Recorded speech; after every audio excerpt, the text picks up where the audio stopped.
Man, that's this workout right here. That is a workout from hell. Mm, people don't know. People don't know, man. That is a messed up workout right there. That's the workout you don't want to do.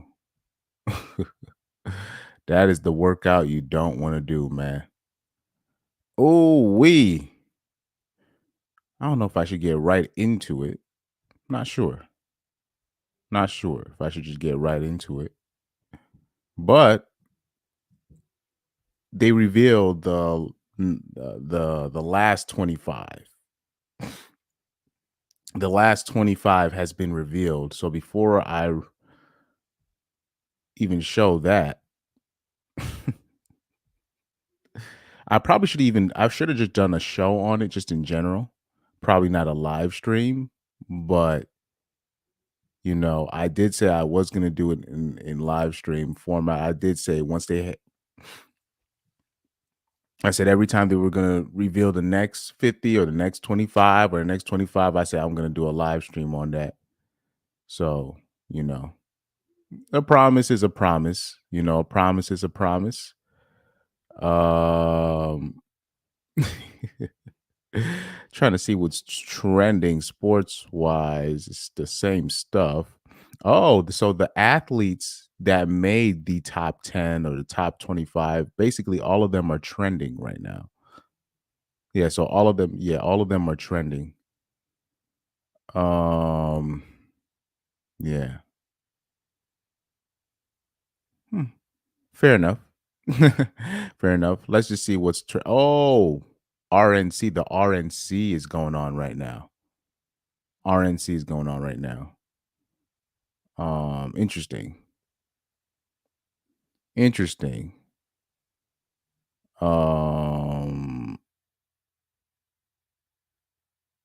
Let me say it says the RNC is about to convene in Milwaukee to nominate Orange Man. Tune in live on X starting July 15th. Oh, okay. All right. Oh no, that or huh? I don't know. I'm getting all my dates mixed up. But anyways, let's go on ESPN.com.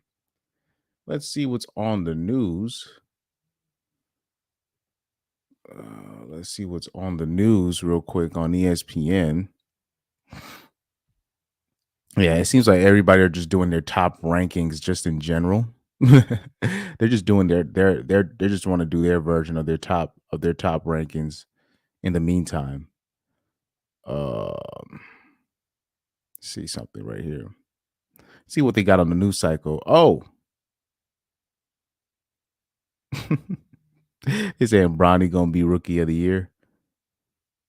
You see Westbrook to Nuggets after Clippers to Jazz trade. Okay. Interesting. The Clippers and Jazz have agreed to sign and trade deal involving Russell Westbrook, who is expected to join the Nuggets after Utah waives the former MVP and buys out the remainder of his contract. Sources told ESPN's Woj. The Clippers will receive Chris Dunn from the Jazz for Westbrook, a second round draft pick swap in cash. Sources told AW. Westbrook coming off a 2023-24 season during which he averaged a career low 11 points for the Clippers is expected to clear waivers before joining the Nuggets, according to sources. League sources told ESPN that the Nuggets were interested in adding Westbrook. If he were waived, the Nuggets can use a veteran backup point guard who can provide energy and defend after KCP and Reggie Jackson left in free agency. Okay, so that's interesting.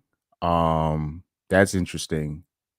Um, I mean, well, hold on for a sec. Hold on for a sec. I mean, when you look at let's scroll down on that list. Because remember who was at 51?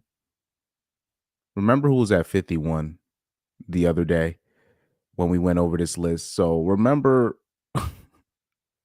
I mean, if you're gonna put Steve Nash at 51, you might have Westbrook might as well should have been in the top 50. if you really think about it. I mean, if Steve Nash was going to be on there, how many MVPs what Westbrook got? Let me search up how many MVPs Westbrook got. I think he has one or two. Let me see. Let me see. I think he has two MVPs. How many MVPs does Westbrook have?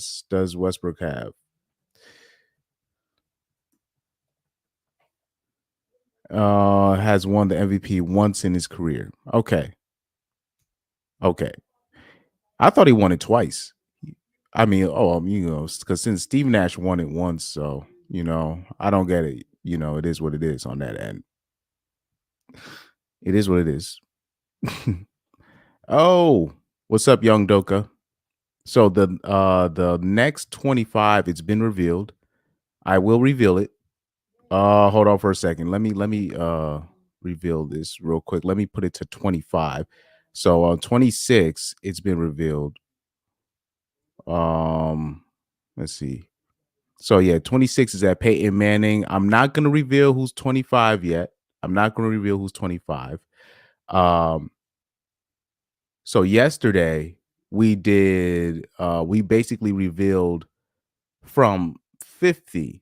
From 50, we revealed all the people, from Zidane, right? And then I already gave a disclaimer. I'm not gonna go over most of the women um in there because I believe the women and men should have separate lists. There should be a list for all the best female athletes of all time. I mean the best female athletes since 2000, and then all the best male athletes since 2000. Right? So I think that's a bit unfair, but I will say, in her case, Aitana Bonmati, she is the current Ballon d'Or winner for sure. She's the current best female soccer player in the world, if I'm not mistaken. I could be wrong, but she's won the Ballon d'Or a couple times. For the women's soccer. Now for Thierry Henry, he should be higher. Thierry Henry probably should be higher.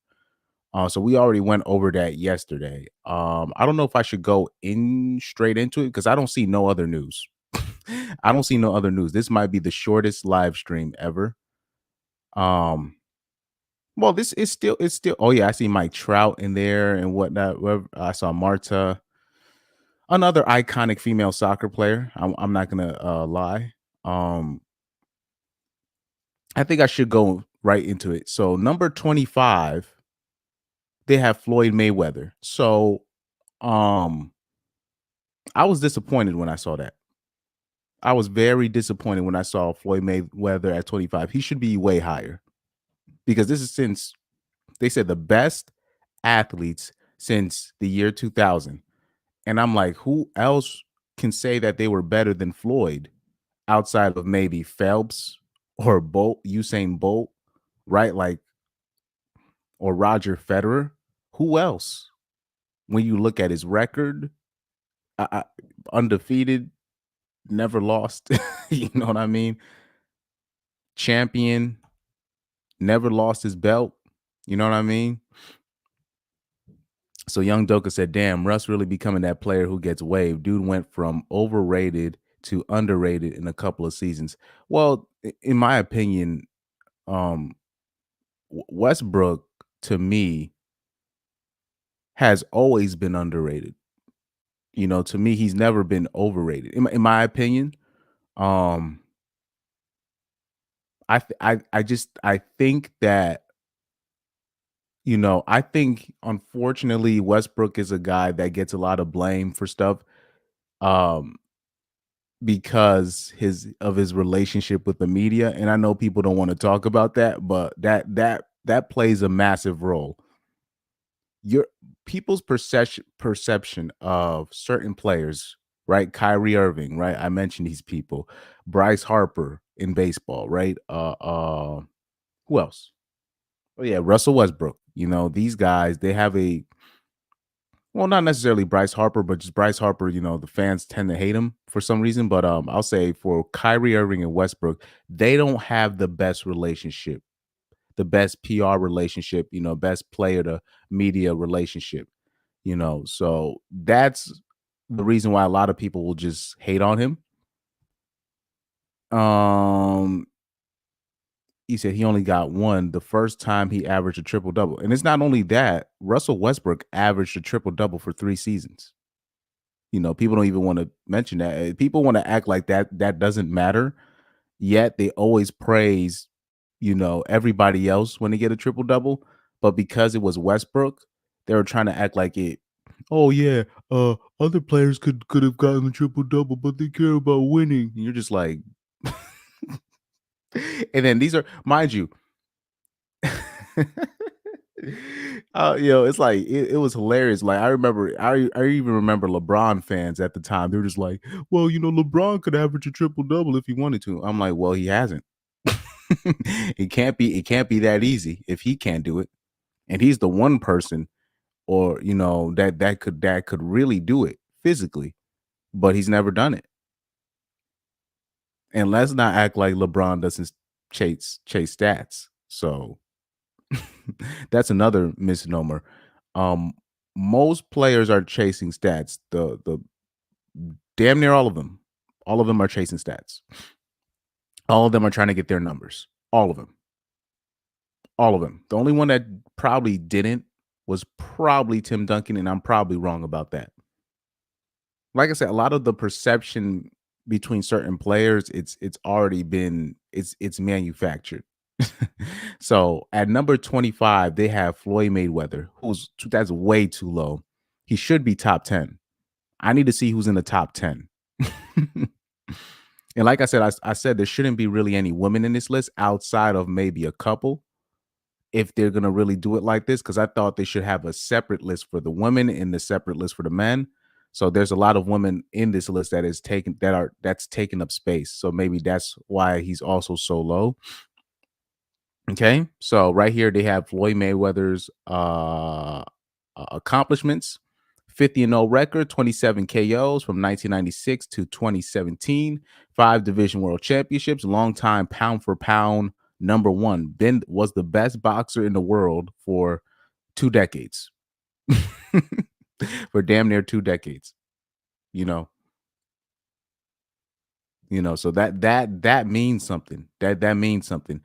Mayweather won world titles in 5 weight classes and dominated the pound for pound rankings from 2005 through 2015. His immaculate defense with a trademark shoulder roll technique to block punches, along with sublime footwork, blurring hand speed, and pinpoint accuracy, helped him beat the best of his era: Manny Pacquiao, Oscar De La Hoya, Canelo Alvarez, Miguel Cotto, Ricky Hatton, and Juan Manuel Marquez. I will say this, me personally, I really liked the fight he'd had with Canelo coming straight out of prison. I think he was in prison. I don't think he was in jail. I think he was like in prison, coming straight out of prison, and treated Canelo like who was a young and up, like he was like Canelo was like 23 at the time. People thought Floyd Mayweather was going to get hurt by Canelo. But then they started especially a lot of the haters, they started backtracking once he treated Canelo like slight work. Straight out of prison, dog. Uh oh no, that was which fight was that when he was out of prison? I'm mixing up my fights right now. Hold on for a sec. I might be mixing up my fights. Which fight did Floyd win after going to prison? That might be Marquez, but I could be wrong. Going to jail. Let me see.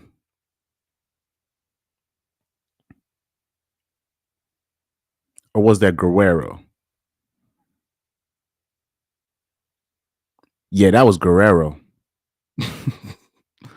But I remember people thought that Canelo was gonna hurt. I remember people. Oh yeah, that's why I'm mixing them up. So I remember Canelo was gonna. They thought Canelo was gonna hurt Floyd, and then they basically was they were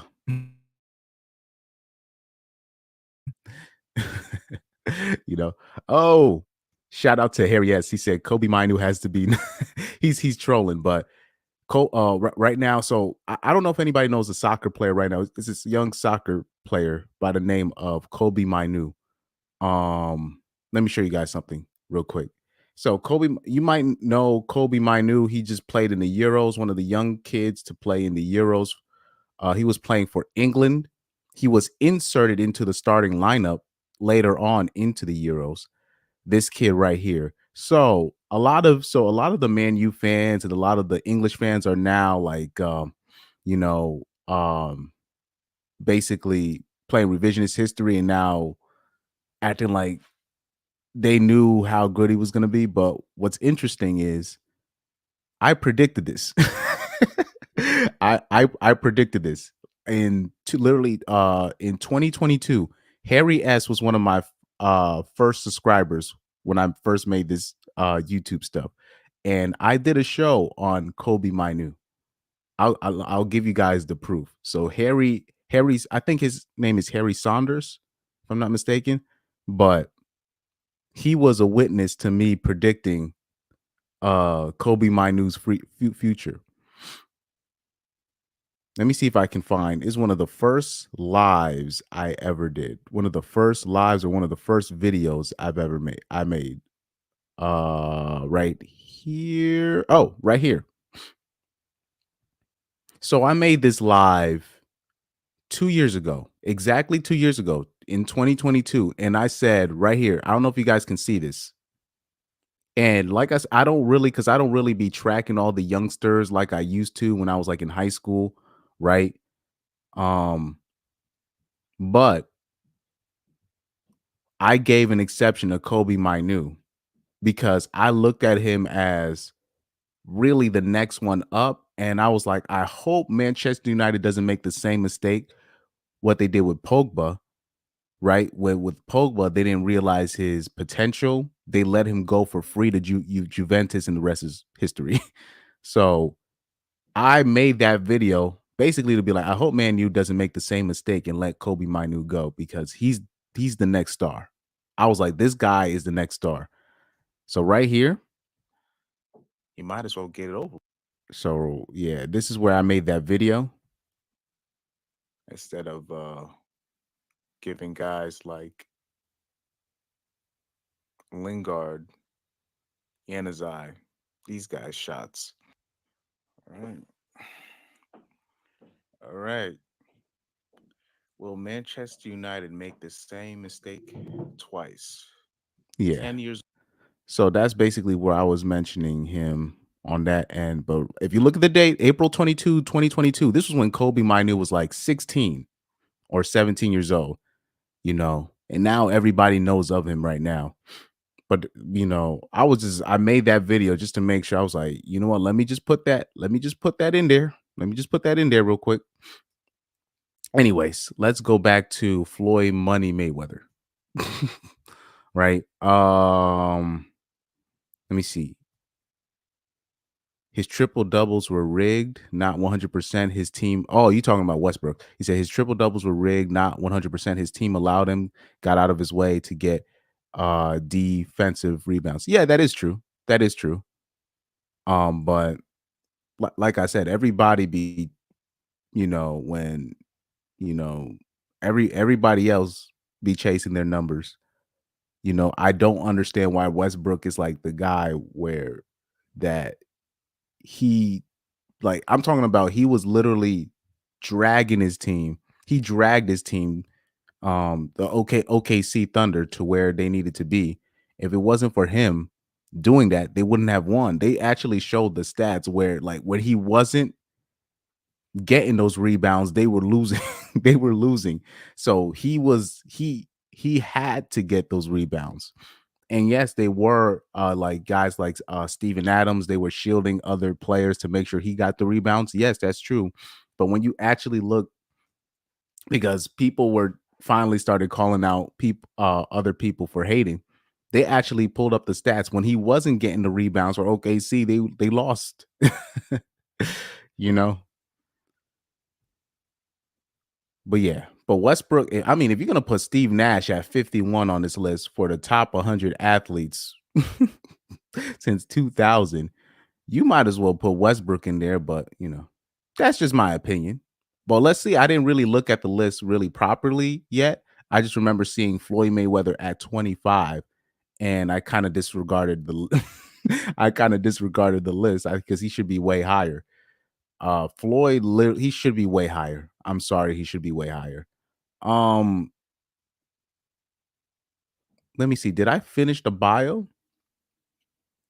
They said his decision win over Pacquiao generated more than 600 million in 2015 and remains the biggest fight in decades. Mayweather's bout against former MMA champion. Oh no, that's the one Mayweather fight I did not watch. The one with Conor McGregor, because I was like, nah.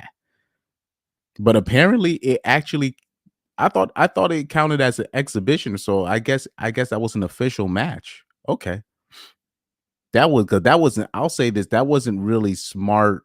I mean, it was smart marketing wise on McGregor's end, but it just like what happened to him when he when the ref had to count him out before he got himself seriously hurt. Like I was like, bro, you can't use your face as a shield. Like they're people, somebody's gonna have to step in before you get yourself seriously hurt. Luckily, Mayweather's punches isn't that damaging because Mayweather, like a lot, especially toward the latter part of his career, he's basically been playing. He's been boxing with broken hands. His hands are actually very brittle. So he's lucky that it wasn't like real boom boom like Canelo Alvarez type shots. You know what I mean? So yeah, I think Mayweather is way too low. He should be in the top 10. That's my opinion.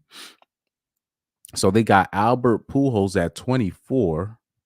I mean, he's great, but you know, and shout out to Pujols because Pujols was no joke.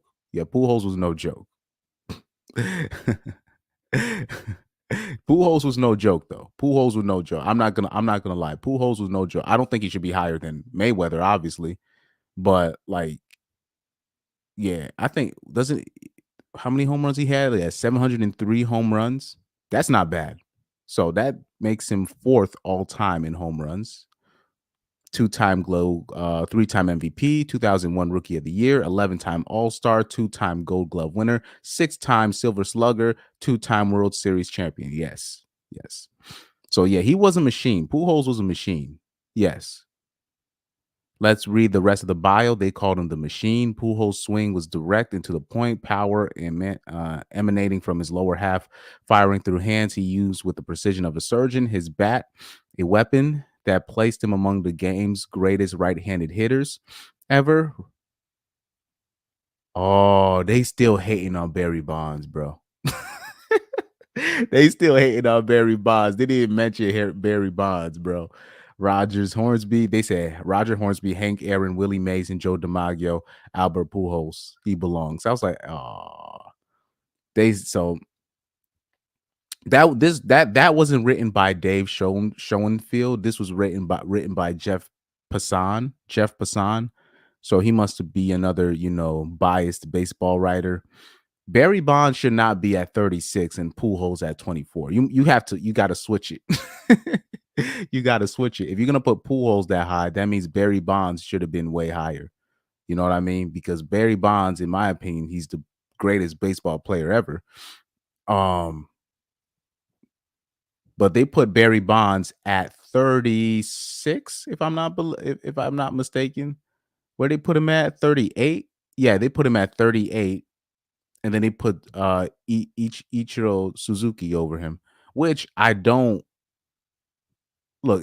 I just think Barry Bonds should be higher because many people consider Barry Bonds the greatest baseball player ever. Many. It's not just me.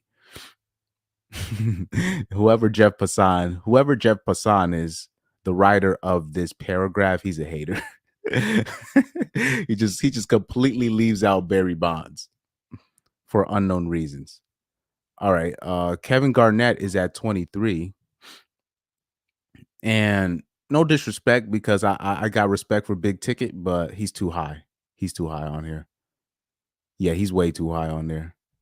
I got respect for Big Ticket though, but he's too high. Anyways, they said the NBA 75th anniversary team basketball Hall of Famer, 2008 NBA champion, 2003, 2004 MVP, 2007, 2008 Defensive Player of the Year, 13-time All-Star, 12-time All-Defense Team, 8-time All-NBA selection, 2003 All-Star Game MVP. So yeah, shout out to Big Ticket. Oh, Sidney Crosby. Obviously, he was going to be in the top 25 in terms of past past the year 2000. He's basically the guy of hockey. Um, yeah. So that's that's he's obviously going to be there. I'm going to skip over Diana Taurasi because I just believe the women should have a separate list. All right. So number 20, they have Aaron Donald. Hmm. I'll say this: he might be a little bit I I'll say this: the defensive players of today deserve massive credit for what they are accomplishing because the way the NFL is making the rules, they make it where like defensive players don't even have incentives to really prosper the way that they should. And I'll say this: Aaron Donald, he might be the goat. He might be the goat of this of of of of football. Me, I'll say this: he's definitely the goat of football in the 21st century. He probably qualifies for that title. He probably qualifies for that title. I mean, every year he played, he was elite. I'm talking about every single year he played, he was elite. Every single year. Every single year he was elite. The sacks, the amount of sacks that he got as an interior defensive lineman, he wasn't playing on the edge, guys. What people don't understand, he wasn't an edge rusher. He played in the interior. He was an interior defensive lineman. And let me show you guys something, man. Because I'll tell you, like Aaron Donald's one of the best players, best American football players I've ever seen. Let me show you guys something, right? Aaron Donald quadruple teamed. Yo, because I can't really zoom in on these pictures. Do you know how many times I have seen this man and he'll be like getting like triple team? Like he'd get like people don't understand like Aaron Donald would get like like you couldn't you if you're just gonna put one dude on Aaron Donald, that's just idiotic. Like you had to constantly make sure there was two people on him. So it was very common to see him get triple team. I'm talking about it was common to just see Aaron Donald get triple team. And it was just like normal. It was just normal where like they every single offense that he faced, especially towards the latter stage of his career, it was basically just put out there. It's like if you can pick him up, just pick him up, especially on the passing plays. I'm pretty sure the way they had it set up, I'm pretty sure the line, whoever was the offensive line coach or the QB coach, they already had a system where anytime the QB was dropping back to pass, especially on crucial downs, they made sure, hey, if a lineman don't got nobody, make sure you got Donald. So it would be, I'm talking about, it was common to see Aaron Donald get triple team. Now people don't even like it's the linemen like linemen, I'll say this, even the edge rushers, like they'll get the dangerous ones, they'll get double team.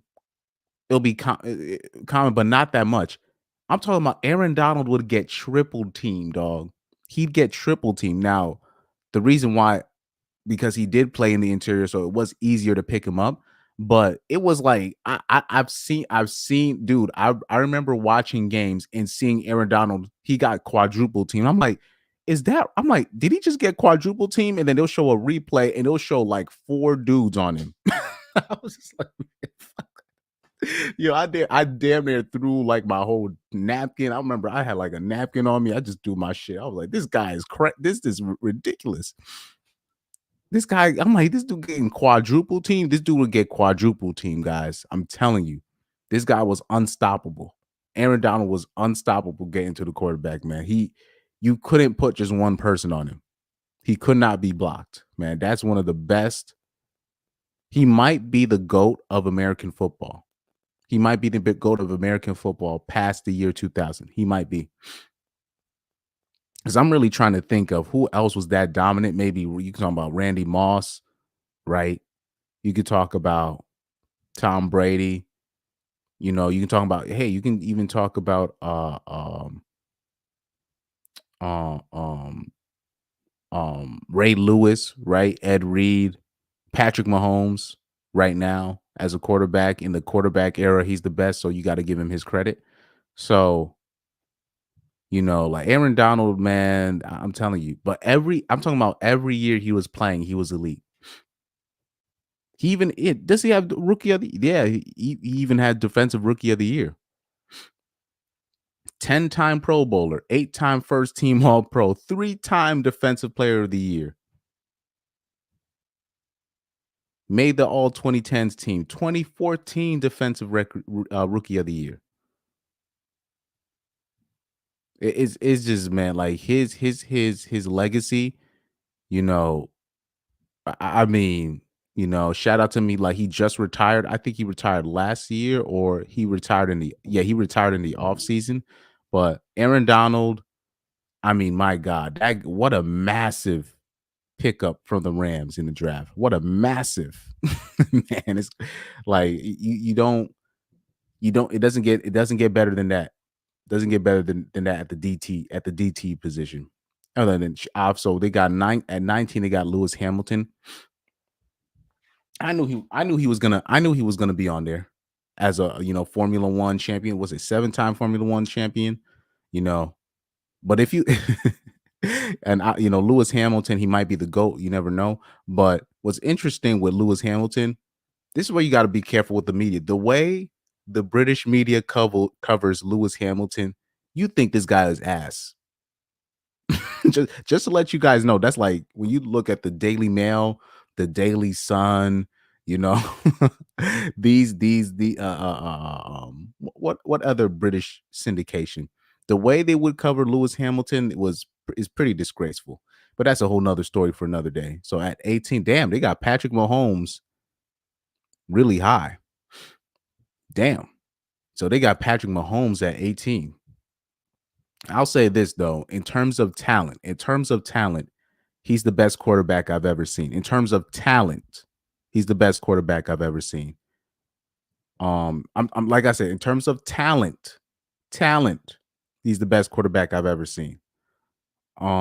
Dude has the size, he can run, he can throw it off of any platform. He, I mean, the numbers he's putting up, he's a 2-time NFL MVP, 3-time Super Bowl MVP. Wow. Now that yeah, 3-time Super Bowl MVP. Yeah, 3-time Super Bowl championship, 3-time Super Bowl MVP, 2-time NFL MVP, and like for him to win the MVP like he did last year. I mean, sorry, to win the Super Bowl like he did last year with nobody at wide receiver, like that was big. That was big. Damn, they got Shaq real low. I was wondering when we're gonna see Shaq's name. So Shaq made the list at 17. I think Shaq is too low. I think Shaq is too low. I don't think like if we're gonna do past 2000s, the best athletes, yeah, Shaq might be too low. And just to let you guys know, if anybody doesn't know, Shaq, I'm telling like when he was at his best, he couldn't be stopped. He could not be stopped like at all. Carlos X said, I like young KG on the Wolves, not the crazy about the team up with the Celtics later. I understand it though. He gave too much time to Minnesota, who didn't build around him enough. And shout out to Kevin McHale for really giving him the freedom so he could go where he needed to be. But that was because Kevin McHale's a former Celtic as well. Um, but shout out to Kevin McHale. Shout out to KG. Shout out to KG. Um, I got love for Big Ticket. Oh yeah, Harry S says, haha, I'm behind, but cheers for the call out. Yeah, man. Kobe Minu, man. He's no like he's the real deal. I knew that eventually he was gonna get inserted into the starting lineup for England in Euros because I was like, dude, like when I first saw the first lineup for England's game, and I was like, they're really gonna put Trent in the midfield. I'm like, that's not gonna work. like man, I wish I don't want to put my siblings out there, but I was telling people I know, I was like, that is not gonna work. I'm like, they're gonna abandon that Trent Alexander Arnold in the midfield experiment. I'm like, they're gonna abandon that. And I'm like, and then who else you got to partner with Declan Rice? Connor Gallagher? Please. I'm like, Kobe Mainu is gonna get into the starting lineup eventually. And that's what happened because they saw that with Trent in the midfield, it just doesn't work. It just doesn't work. I still don't understand that push for because I guess he can play midfield, but he's a right back that's good with the ball with his feet. That's a great passer, right? But he's not a midfielder. He's not a midfielder. He can't play that position. What they were asking Trent to do. I was like, Kobe Mainu already knows how to do it, and Connor Gallagher is not gonna cut it. I'm like Kobe Mainu. He's gonna be undeniable because I think they were trying to avoid putting a 19-year-old at that position at Euros. So they're just like, oh, we gotta put Trent there. And you're just like, no, he's a right back. Put the right people at the right positions. My God. Anyways, no disrespect to Southgate because I think he was overly criticized, but that one move with Trent, I was like, that's not it. Anyways, uh Young Doka says, don't let Mahomes win another next year. They put it at 10. Yeah, yo, because I think they're looking at Mahomes as they're probably looking at him as the only person that could, quote unquote, catch up with Tom Brady. You know, I think that's how they're looking at Patrick Mahomes. So that's why they're putting him into that list. Young Dope also says they ain't counting half of Shaq's prime, but he should be top 50. Oh, yeah, that is true because half of his prime was in the 90s. So that's probably why you're probably not going to see, you're probably not going to see Ken Griffey Jr. in there because most of his prime was in the 90s. So he would have made that list as well. It's just most of his prime was in the 90s. So they're only counting 2000. They're only counting the 21st century. Carlos X says Shaq's prime roughly was 1995 through 2003. I agree with 17. Yeah, so you're right. Yeah, so Carlos X, you're right on that. And because his most of his prime was in the 90s, but I'll say this, man. I'm just saying Shaq was so dominant. Shaq was so dominant, they had to change the rules up on him. Anyways, there are certain people that just come in, they're just so dominant. They're just like, we got to change the rules. So I will always have respect for Shaq. Oh, damn. They put Tim Duncan over him. But I understand. So Tim Duncan was right over Shaq at number 16. But that's how you could tell an American wrote this article. He has a lot of American athletes on here. he has like like mad American athletes on here, mostly American athletes. I would say, yeah, mostly 50% of the athletes that made this list for the 2000s, I'll say more than half of them have been Americans. Anyways, Tim Duncan made the list over Shaq at 16. Tim Duncan, the best power forward of all time. Let me read his accomplishments. 75th anniversary team. He made the NBA 75th anniversary team. Basketball Hall of Famer. 4-time NBA champion. 13-time All NBA selection. 13-time All Defense. 14-time All-Star. 2-time MVP. 2-time Finals MVP. Tim Duncan was no joke though, man. Tim Duncan, and I'll say this: my generation, particularly and younger, I don't think they realize how good Tim Duncan was. I saw this video with this old head, and he was about to spaz on his kid because there was this kid talking about Anthony Davis was better than Tim Duncan, and when he was describing why AD was better than Tim Duncan, he was basically describing the attributes that Tim Duncan was doing. I was like, yeah, it was clear to me that he's never watched Tim Duncan. Let me find that video with that guy. He was about to spaz out. That's one of my favorite videos on YouTube that I've seen this year. Let me see if I can find that video. You have no, yeah, that's it. That's it right here. Let me see. Because we got to get the full 21. Let me see how many seconds.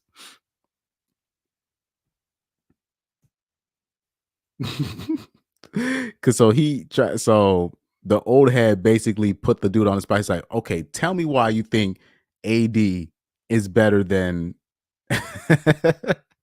he said, tell me why you think AD is better than Tim Duncan. And this old head's reaction was priceless. Priceless. The points. Let's talk about their game, their offensive game. Bro, Anthony Davis, 3-point shot, mid-range, can put the ball on the floor. He can do turnarounds. He has one of the best footworks inside. You have no idea how good Tim Duncan was. Oh my God. Everything you just said. Yo, literally everything you just. So just for content, everything that this man just said, Tim Duncan had that. I was just like, what are you talking about? Talking about handle and all this stuff, could put the ball up. I'm like, bro, Tim Duncan was doing that. Move the points. Let's talk about their game, their offensive game. Bro, Anthony Davis, 3-point shot, mid. Tim Duncan could shoot threes. He did have a mid-range game. He did have a real Tim Duncan had an outside game. Range, can put the ball on the floor. He can do turnarounds. He has one of the best. His footwork. Turnaround. He's literally describing Tim Duncan, but he thought he was describing AD. It's the funniest thing. Footwork inside. You have no idea how good Tim Duncan was. Oh my God. Everything you just said. This guy's reaction though up top, that was exactly my reaction when I saw his reaction. I was like, this guy, he has no idea. This is what happens, unfortunately, when you don't, if I believe this, if my sport is soccer, right? So I always honor the people of the past, right? The people in your sport that paved the way. But unfortunately, when you're dealing with young ninjas, right, and their particular sport, or young dude people that are not, they don't understand the history. Like that's when the disrespect comes. And when you put these dudes on the spot and you tell them, why do you think, oh, they were better than these people in the past, they'll start describing the skills, and you'll be like, well, they did that. They did that first. Like, I remember, because there's this thing in the soccer community where they're trying to discredit all the past Brazilians that paved the way, where they're trying to say Pele was overrated and his stats were fake. And I was like, guys, let's not do that. Let's not do that. Pele literally paved the way for all the stars to shine the way they start. He was the first global soccer superstar. Like without Pele, there would be a lot of players that are not playing right now. And I'm talking about people I remember there was because when I was a kid, my father showed me a Pele tape, so that's also another part of the discussion. So not only my dad, but my uncles, everything. So my cousins. So there's something that they passed down to me in terms of the knowledge of certain sports stars, right? I remember there was a clip that kind of went viral recently, and they were showing all the skill moves that they saw Neymar do. They thought that Neymar made up these skills, or Zidane, basically all the stars that they thought made up a certain skill. they showed a comparison of Pele doing it in the 60s. They found videotape of Pele doing these same skills in the 60s, in the 70s, during that time. And people were shocked. They were like, wow, I didn't know Pele did. I'm like, yes. Where do you think all them chops, them Ronaldo chops, you did that came from Pele? But like I said, if you let the average youngster because young people, what we tend to do is we try to dismiss the past and act like it didn't happen. But you have to honor those before you, so you can understand your proper context, proper history, the people that paved the way, the people that started certain stuff, a lot of the people that I honor, I didn't watch them. But once you do the research, once you start seeing the videos, you start seeing, oh, I see where this came from. So this is what you have to do. So unfortunately, there's a lot of youngsters, particularly in the basketball community. I don't think they realize how good Tim Duncan was. Maybe it's because of his demeanor. Maybe it's because he never said anything. Maybe because he doesn't have like that robust personality like a Shaq or whatever. So it's a lot of kids that kind of discount the past, and that's a terrible way to do things. Thank God I didn't grow up doing that. Please said 4 of Duncan's 5 championships were in the 21st century, stretched out over a decade. Exactly. Yes. That's why I don't have a problem, particularly with Tim Duncan being rated over Shaq. You know, they said AD ain't even better than Giannis, and Giannis ain't better than Duncan. These dudes say anything. Yeah, yeah. Because when I saw that video talking about AD better than Tim Duncan, I was like, who? I was like, I'm like, no disrespect to AD, but AD. Look, man, Tim Duncan was on a different level. So I had a chance to see Tim Duncan growing up. So maybe it comes from a different place, but I'm just telling, because I watched Tim Duncan, I watch Anthony Davis. Anthony Davis is not better. Anthony Davis is not better than Tim Duncan. And on top of that, like my generation, our generation, we tend to be stat merchants, which I've always strayed away from, because people don't understand, like, stats are not everything. Stats are not everything. We can't, especially when you're talking about soccer. People try to bring up stats when it comes to Ronaldinho and Zidane. I'm like, guys, the positions that they were playing for their clubs, they required them to do different things. You know what I mean? Or they'll bring up stats when it comes to forwards from I'm like, you do know, like, I'm like, this striker, he played in Italy, and like in Italy, defense was everything. So the numbers, like a striker, if he goes to Italy, he's gonna have to work to get them goals. He's gonna have to work to get them goals. So whoever was the best striker in Italy, who are the best I'm talking about, there was a time in Italy where in Serie A, I'm talking about the teams. If you look up the teams that were battling relegation, like you take a Fiorentina from the early 2000s, and you actually look up the players that were on that team, you're just like, what? They were battling relegation? Yes. That's how tough Serie A was. Like, I'm talking about the team that they had. I'm talking about, these are some of the, I'm looking at the team. Hold on for a second. Let me bring this up, because like let me bring up this example. Let me bring up this because this was one of my favorite players growing up. One of them guy. Let me search this guy up. Oh man. 2012. So let me see if people recognize my guy here, Fabrizio Micoli. Let me see which team.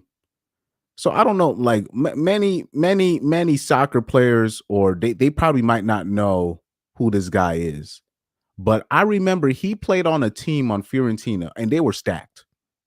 But when I did the research, I was like, oh yeah, they did. They were battling relegation at at one point. And when you look at the squad that he was on, I'm talking about look at the past squads that they used to have in the Serie A in Italy. Anybody that's familiar with soccer, if you look at the squads that they had, let me see. Fiorentina. Man, if you look at the squads that they had, it was wild. Let me see something real quick.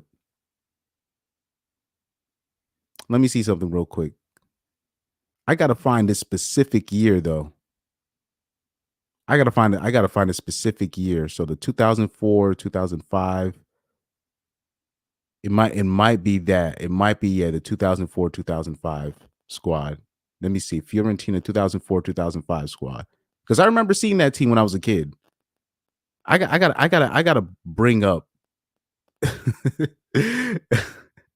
me see if I can bring that up. Fiorentina 2004 to 05 squad. Like if you look up these teams that they had in the Serie A during that time, and you look at the players that they were that was on these teams, you're like they were battling relegation. That's how stacked Serie A used to be. Serie A used to be the undoubtedly best league in the world. That was like that was wild.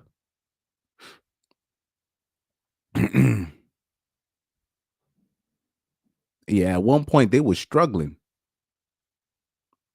Let me see if I can look up the squad picture. Let me see if I can bring up the squad picture. Because I just because people are like, or they'll look at the old Kievos squads. They'll look up these squads. You just like, what? Oh damn! I can't get a good picture. Why can I get a good picture?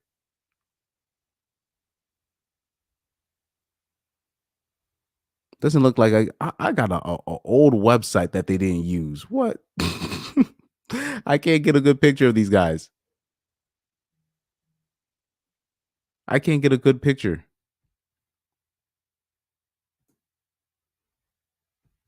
Okay, let's go on the website. We're gonna have to look. I guess we're gonna have to do it by names. I wanted to show the picture, but there was no clear pictures. Yeah, so yeah, this is these are the website. Yeah, I remember I used to go on transfermarket.com. I used to be on this website when I was a kid. I just want anybody that knows a little bit about soccer, I just want you to look at the players they had on their team during that time. Now, a lot of them were young stars during that time, so their potential wasn't realized. But when you look at the names, Chiellini, Lupatelli during that time, Dario Danieli, Christian Maggio.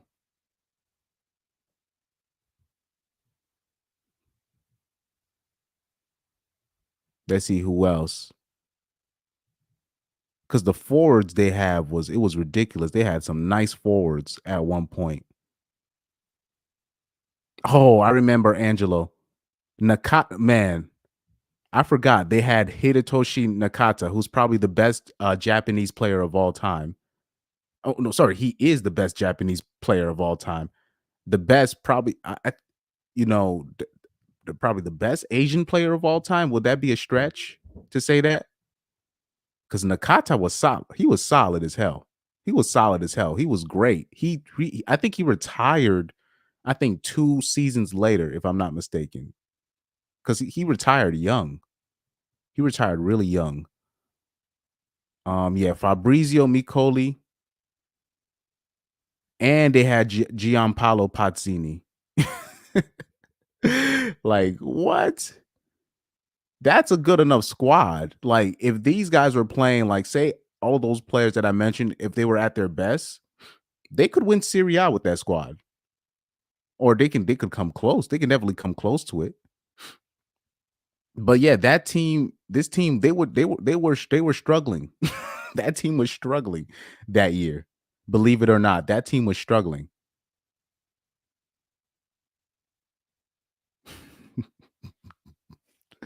Oh man. Anyways, let's go back to there's a lot of stuff in the past people forget.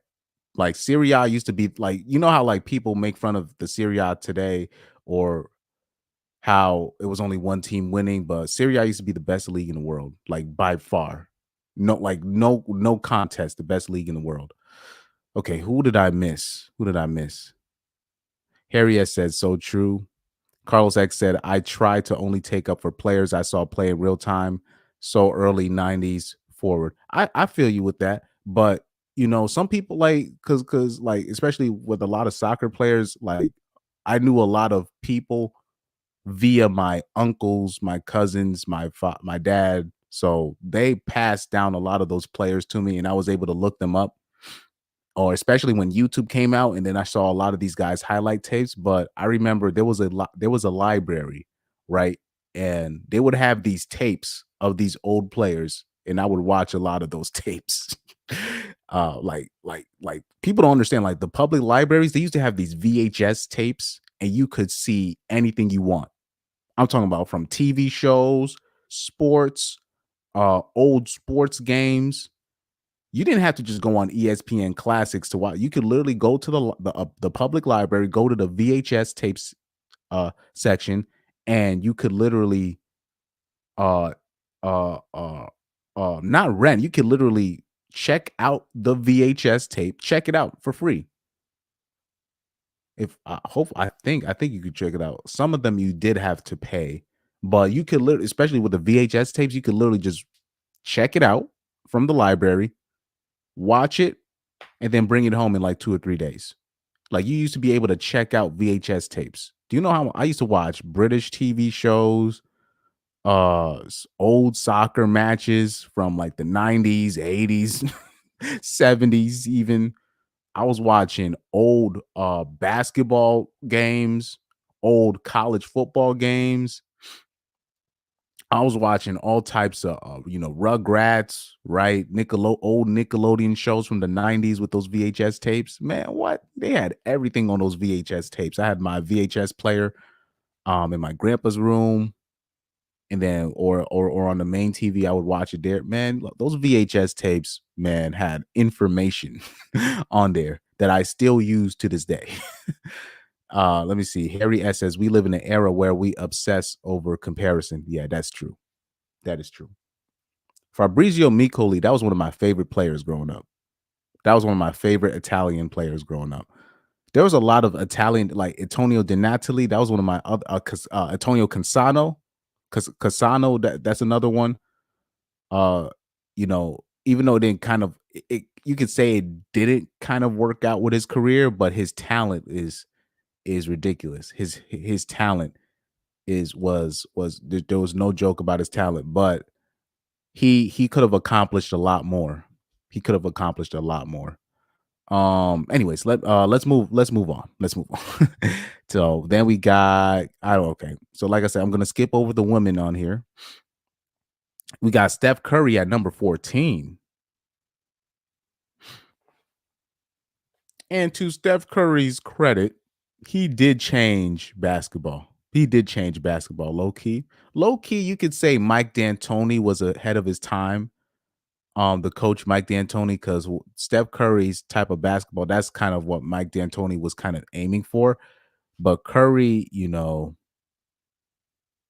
obviously the greatest shooter I've ever seen in my life, the greatest shooter of all time. He changed basketball. He changed basketball. Like now, these motherfuckers be 7'5", 7'8", and they don't want to be in the post. They want to just shoot threes because of Curry. And no disrespect, it's just like sometimes I think Steph Curry kind of changed basketball for the worse. No disrespect to Curry, but I'm like, man, I don't want to be seeing all these dudes just shooting threes all the time. I want to see a mix up because, like, when in the dude, basketball in the 2000s, people don't recognize, especially like even in the mid 2000s, even in the beginning of the 2010s, But especially in the late 2000s, mid 2000s, basketball had all types of prototypes of players. So you'd have your slasher, you'd have your big man, you'd have your 3-point specialist, you have your 3-and-D guy, you'd have your defensive specialist, right? A Tony Allen. You'd have your gunner shooting guards. You had your shooting guards that was great scorers but couldn't shoot really. You had your shooting guards that could shoot but couldn't score. You had a great variety of mixture of players. You had the ones masquerading as twos, the twos masquerading as ones. You had the fives masquerading as fours because they didn't want to face Shaq. Yeah. A whole lot of fives masquerading as four because they didn't want no parts of Shaq. That's a whole nother discussion for another day, but we'll leave that alone. You had a whole variety of prototypes of players in the 2000s. You know what I mean? Particularly in basketball. But because of Curry and what he's done, unfortunately now because of Curry, remember those players that would play the 4 position or the 5, but specifically the 4 position or even the 3 position. Now, if you can't shoot outside jump shots, they have no place for you in the NBA. If you can't shoot outside jump shots, they have no place for you. And you could be like really great at what you do. There are a lot of 4s, there are a lot of 3s that lost their job because of Curry. You know what I mean? Like there was a lot of good, really good players, but because they couldn't shoot 3s, but not necessarily just jump shot, but specifically because they couldn't shoot 3s, NBA doesn't pick up these guys anymore. You know, it's so sad. You know, there was a lot of, bruiser type players that would play the 4 position. You don't see those guys anymore, you know? So now let's go to number 13. So Cristiano Ronaldo is at 13. I think that's too low. I think he should be in the top 10. He shouldn't be over Messi. That's just my opinion, but I think Cristiano Ronaldo, with the work he has put in, I think he should be in the top 10.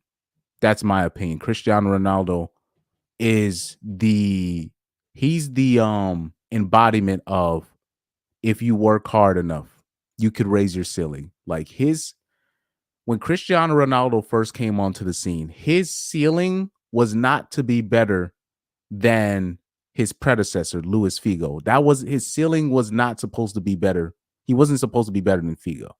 He was supposed to be a very great talent, tall, lanky kid that could run, could dribble, could shoot a little bit, has a complete game, somebody that you can utilize on the wing, right? But his ceiling was not for him to be an all-time like great. Like his ceiling was not supposed to be to be able to go toe-to-toe with Messi's legacy. That wasn't his ceiling. So this is a guy that wrote that he created his own destiny. And for that, he has my respect. Now, when we talk about better than, when you got the Cristiano Ronaldo fanboys or the Messi fanboys going at it. No, I disagree that Ronaldo, he's not better than Messi, but his path, I'm talking about Cristiano Ronaldo's path was way harder than Messi's. And Messi fanboys yes, the Ronaldo fanboys are annoying, but the Messi fanboys can be almost as worse, if not more annoying. So a lot of them don't like to acknowledge that fact. Like Ronaldo's path was way harder. And the squads that Ronaldo had, particularly when he would play internationally with Portugal, when we're talking about from the year 2007, when Ronaldo finally took over the captaincy for the Portugal national team from Figo, the squads that he was in, it was from 2007 through 2012.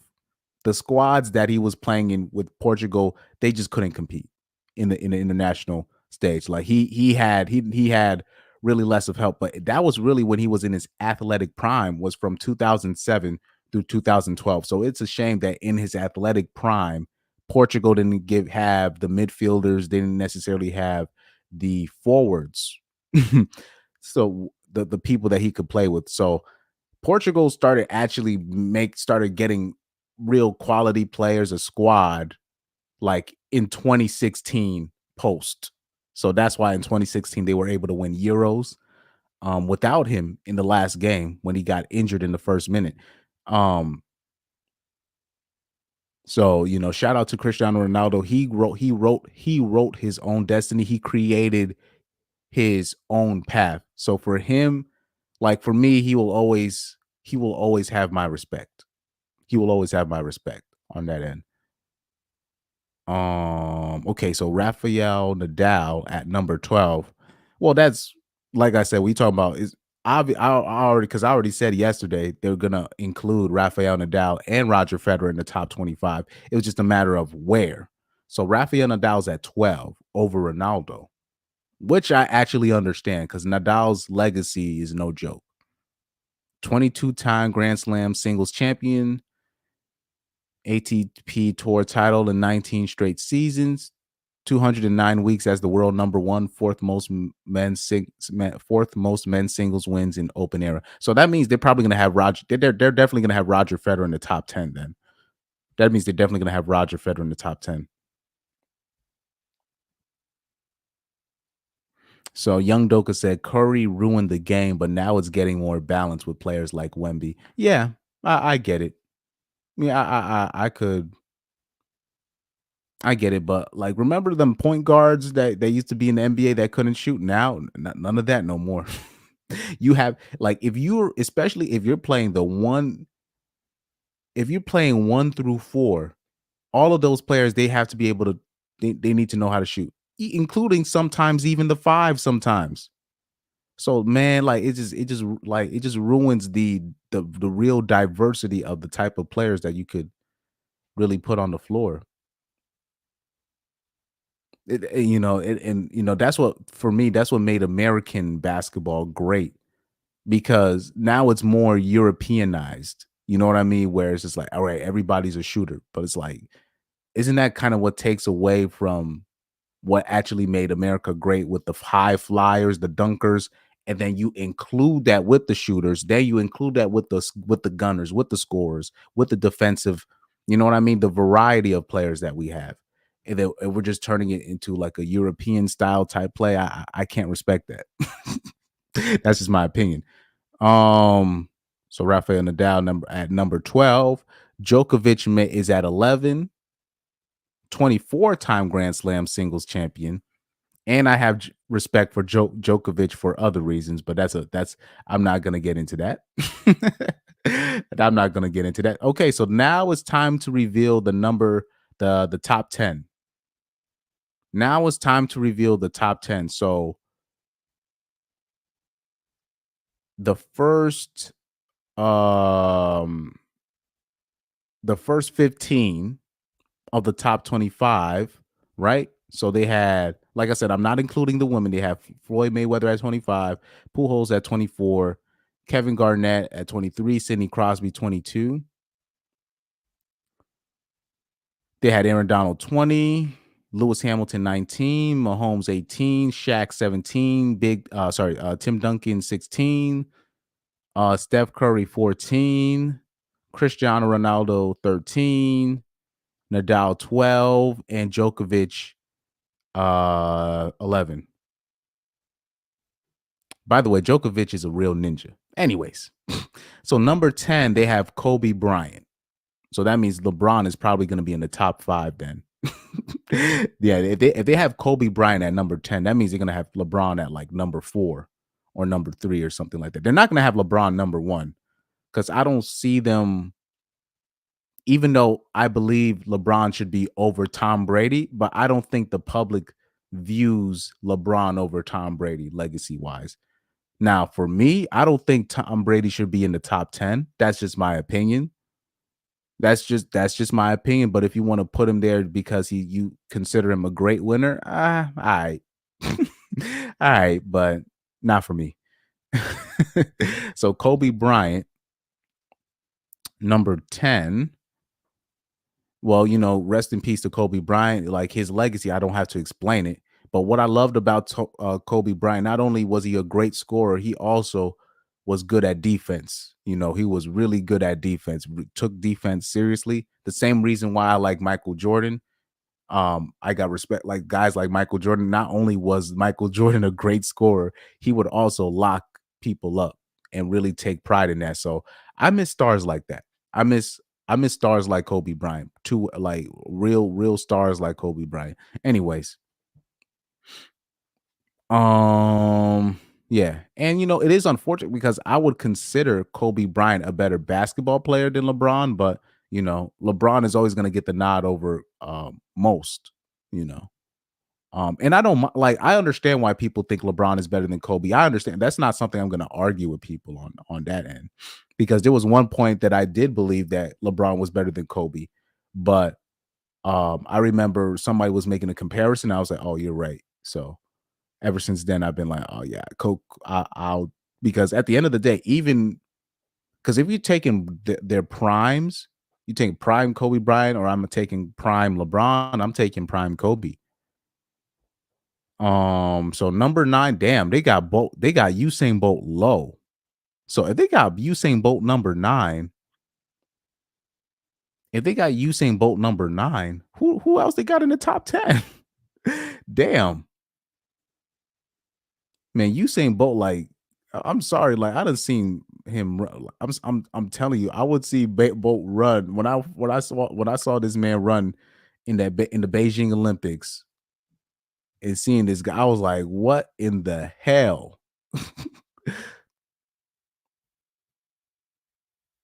So Young Doka said Roger should be. Oh, you mean Roger Federer? Roger Federer should be top 5, right at 5. Yeah, Roger. Yeah, Roger Federer is probably going to be top 5, and that makes sense. I don't like if somebody tells me Roger Federer is the GOAT of sports, I wouldn't argue with that. I'd probably disagree, but I couldn't say that he doesn't have a case for number 1 because he's his accomplishments, his ability, his athletic ability, like it's yeah, it's not really many. It's not even close. Well, I'm not gonna say it's not even close, but it's like, yeah, the GOAT of tennis, definitely the GOAT of tennis.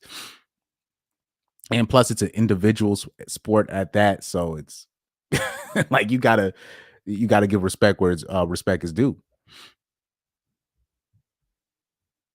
You know, what he said, Kobe at 10. Yeah, I think Kobe might be a little bit low. But I'm more mad at Usain Bolt being at number 9.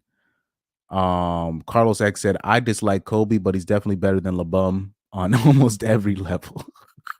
I'll say this too. I don't really, when it comes to Kobe Bryant's uh actions, his personality, I don't think he was the best personality wise. I still don't like when he kind of outed Shaq when he got caught up in when Kobe Bryant got caught up in the nonsense that he got caught up with. I don't like how he put Shaq on blast when he's like, "Man, Shaq buy pussy too." Like I didn't like that, you know. I didn't like that as well, but I do believe that Kobe is better than LeBron. Young Doka said Bron's accolades don't overcome Kobe's legacy. I agree. I agree. Like I know LeBron got more MVPs, but Kobe, like Kobe Bryant only having one MVP, that's just that's because of the nonsense he got caught up with. So Young Doka said, after last stream, I rewatched Bolt's Olympic runs and I immediately got chills. He is being underrated. Yeah, I'm just saying, just watch it. Yeah, man. Anybody do what Young Doka did. Just watch. Just watch Usain Bolt when he was, especially in the Beijing Olympics, when you're or the 2012 Olympics, or all of his professional runs in between the Olympics, obviously, right? Just watch him run. Just watch him run. It's just like it's wild. It's like I like when I saw that, I never seen nobody run like that before. I was just in awe. It's just literally just looking at the dude. He's not even running at his fastest, and then he's just smiling, taking pictures, cheesing for the camera, looking back. It's almost like he's running in slow motion. It's like it's unreal. And then people want to tell me that Tom Brady is better than that. I don't know about all that, dog. I don't know about all that. Like his dominance is like it was just clear. It was just so clear. Like it was ridiculous, man. Usain Bolt set the standard. I'm talking about casually breaking Olympic records, casually breaking world records like it was nothing. Like it was like he was like Usain Bolt's he's iconic with his iconic celebration with the him pointing to the sky with the arms. Like, yeah, Usain Bolt is a legend, dog. He's just a legend. Okay, so let's see who we got number 8. Oh, I forgot. Let me see. So number 8, Tiger Woods. So I was wondering when we're going to see him. Tiger Woods also qualifies. He could be number 1, low key, because like Tiger Woods changed the sport. Like nobody was watching golf like that. Like it was people tuning into golf that had no business tuning into golf. Like Tiger Woods brought eyes on golf. He brought eyes on the golf, and when he was in his groove before that, where he had to basically apologize for messing with 304s. I still don't know why he had to apologize for that. Like I don't know why he had to apologize for that, but so it was kind of ever since then he wasn't dominant as he used to be, but before that he was the guy. He was Tiger Woods was the guy with the fist pump. Okay, so then they got Simone Biles at 7. Now, I'm going to cover her only for this. So, when it comes to gymnastics, I found out that it's like when it comes to male gymnastics and female gymnastics, there are female gymnasts that can do things that men can't do, and there are moves that male gymnasts can do that female gymnasts can't do. So it's actually kind of two separate type things. And then on top of that, more people watch female gymnastics more than male gymnastics.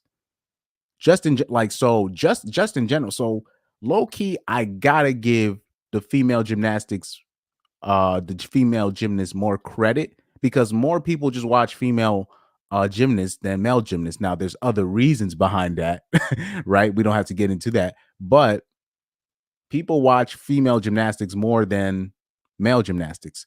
People watch the routines, the performances and whatever. So they have more in the female gymnastics than they do have in male gymnastics, which is pretty straightforward. Now, when you look up Simone Biles' legacy, forget, her being clearly the best, like most accomplished American gymnast. Forget all that. Like, but when you look at the routines that she has done, she has had opposing coaches, opposing officials, people from other countries where they're like, yo, the moves that she's doing, nobody else can do it. We need to ban those moves. You got to look it up, guys. Like they've been trying to ban the moves that Simone Biles have done. Like they're just like, okay, we're gonna let her have it, but we have to ban this move because nobody else can do this move. So she has done routines, moves in the air, right? Where just nobody else can do it. So she's based so her legacy is even way more than really that even Americans give it credit for. And for her to be at the age of what now, 27, that's old for a gymnast. So for her to be at 27 and still be in the game, still winning, she's still winning her to still be winning her competitions at her age is really remarkable. So I got to give Simone Biles credit. That's the only female athlete that I could say, okay, she belongs on the list. And then, of course, they're going to put her in the top 10 because of her legacy. Maybe she should be lower. You know what I mean? But she definitely deserves to be on the list. She definitely deserves to be on the list and definitely in the top 10 or top 25 based off her legacy alone as an Olympic gymnast and the medals that she has won as a gymnast.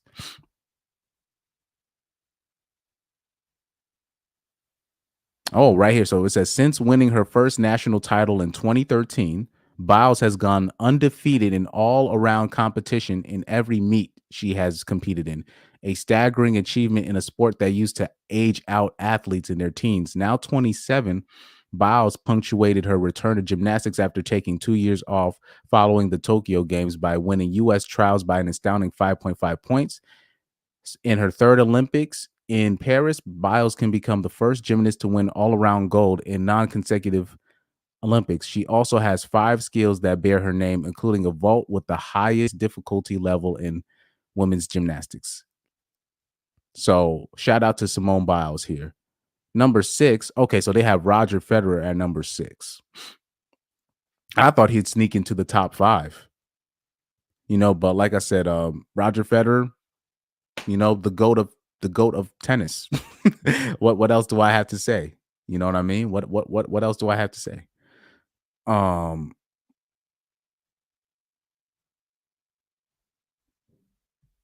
He said, Young Doga said Tiger Woods basically brought eyes to the sport like Caitlin Clark, but was at MJ levels for the sport. Exactly. That's like Tiger was the MJ of golf.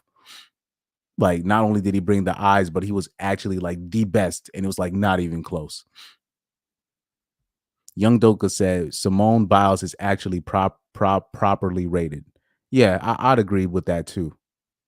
Carlos X said women don't have the twig and berries to deal with. That's why they can do those things and that men can't do in gymnastics. But at the same time, like I said, more people watch female gymnastics than male gymnastics. So most people don't even know about. Most people can't even name you a male gymnast. You know what I mean? Most people can't, but they can name you several like American female gymnasts, but that's for other reasons. You know what I mean? We don't have to get into that, but at least with Simone Biles, it's clear like it's for sports. I'm not saying Simone Biles is not pretty, but I'm just saying like Simone Biles is not only great, like she's like extraordinarily great. Not only is she good, like she's like extraordinarily good.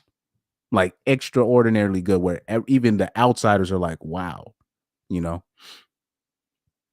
You see now, okay, this is where I'm gonna have a problem here, right? So we need to start making a list for most accomplished, then actually the best. You know what I mean? So Tom Brady, yes, he's might be the most accomplished in American sports.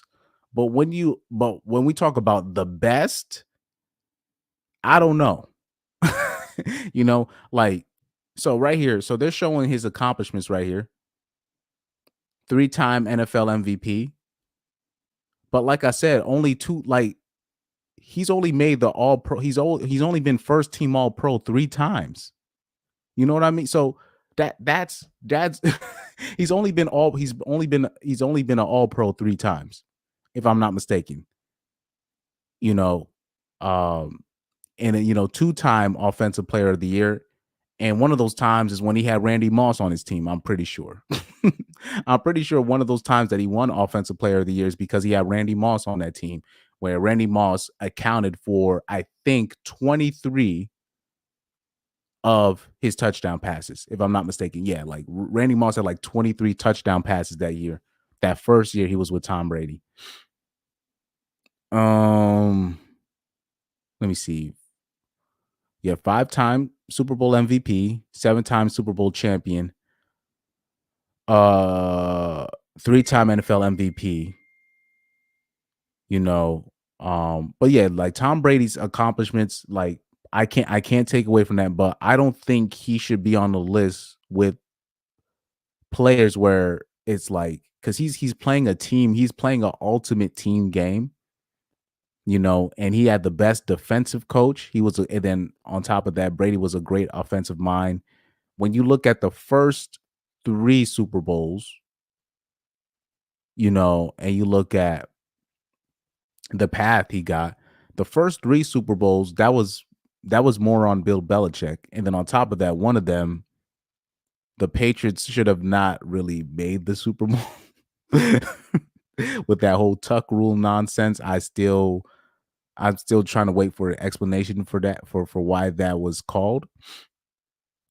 And then I'll say most of Brady's success was in the latter years of his career, which is the most impressive part about Tom Brady.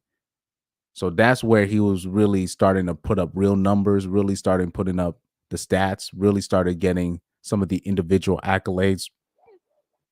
And when he started really stacking up those Super Bowl champions, so like I said, a great winner, the ultimate winner, but I don't think he should be in the top 10. That's just my opinion.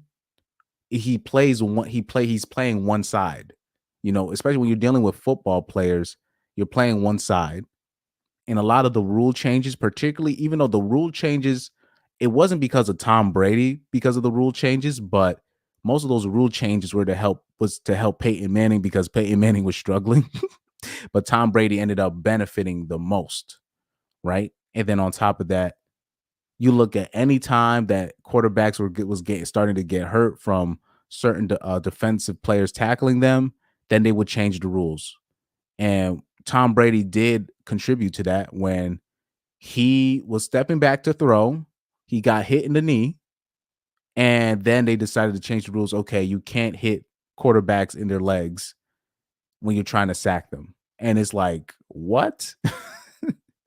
I mean, like, how? I'm like, okay, so you're literally taking away a whole half of a quarterback's body to tackle him. It's like, okay, like how okay.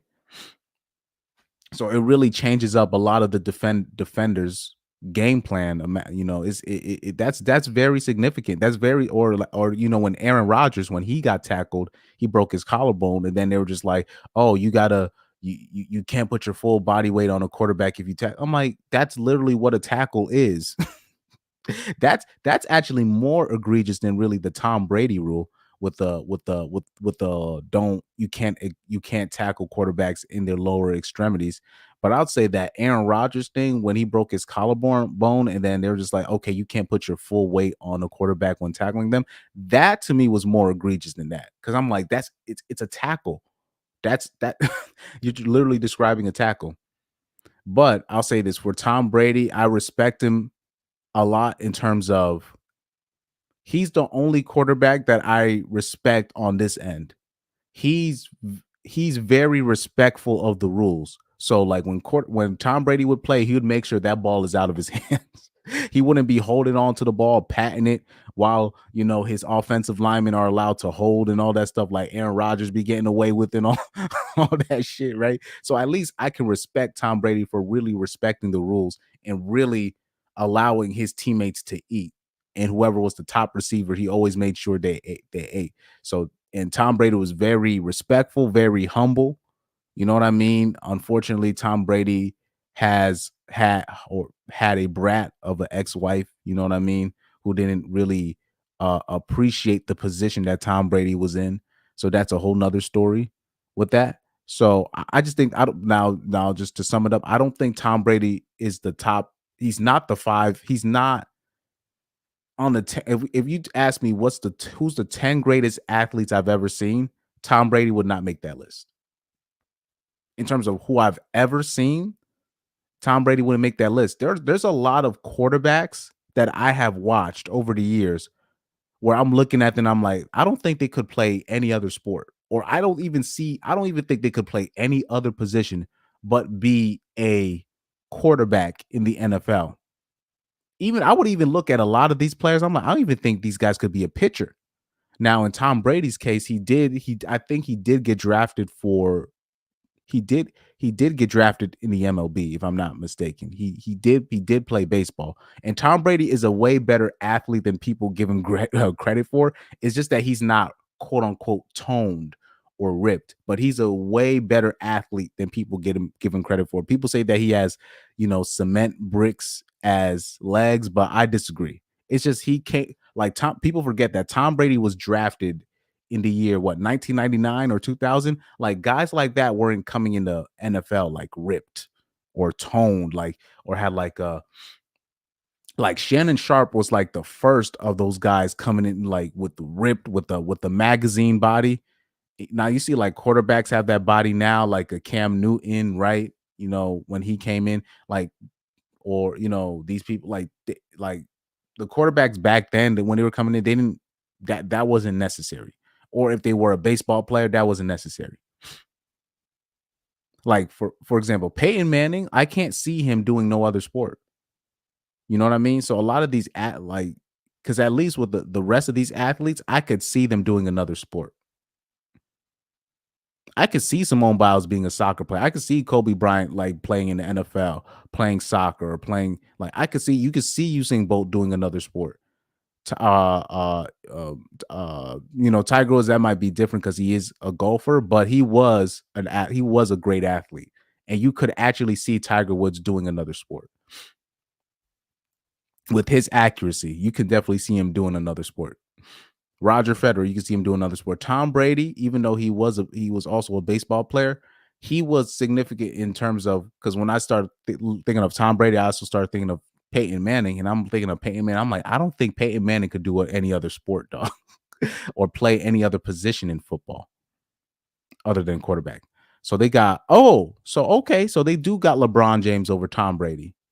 All right, so they have LeBron James at number 4. Okay. Well, that makes because he is LeBron James right now is the current all-time league NBA scorer. Like he's the leading scorer in NBA history. So that's gonna help his legacy. Shout out to Pyro for checking in. I'll say this when it comes to LeBron James, man. Like I think LeBron James. For me on the all-time list, if they ask me who are the best players ever, I always say MJ number 1. And then sometimes I'll say who else will I say? Sometimes I'll say Shaq number 2 just to throw something in there. And usually I have LeBron at number 3, sometimes number 2, depending on how I feel, maybe 4. But LeBron James, wherever you put him, he's definitely always going to be top 5 because I look at LeBron James as he's basically physically, not accomplishments wise, but physically, he's basically a Super Saiyan version of a Magic Johnson. He's basically Magic Johnson, but with like ridiculous athleticism. That's always how I looked at LeBron James. So, shout out to LeBron James, 4-time NBA champion, if I'm not mistaken. Yeah, 4-time NBA champion, 4-time Finals MVP, four-time MVP. And I will always give him credit, particularly for these 2 feats, in where basically at the age of 22, he dragged that Cleveland Cavaliers team in 2007, if I'm not mistaken, to the NBA Finals. And I'll say this, if the Suns had beaten the Spurs in the conference finals, I believe LeBron and the Cavs that year would have beaten the Suns in the finals. But the reason why the Suns didn't end up in the finals is because the Suns got into that fight with the Spurs and a lot of players got suspended. So that kind of affected that Western Conference series. Not a whole lot of people remembered that. But I believe if the Suns made their finals that year, I believe LeBron and the Cavs would have beaten the Suns.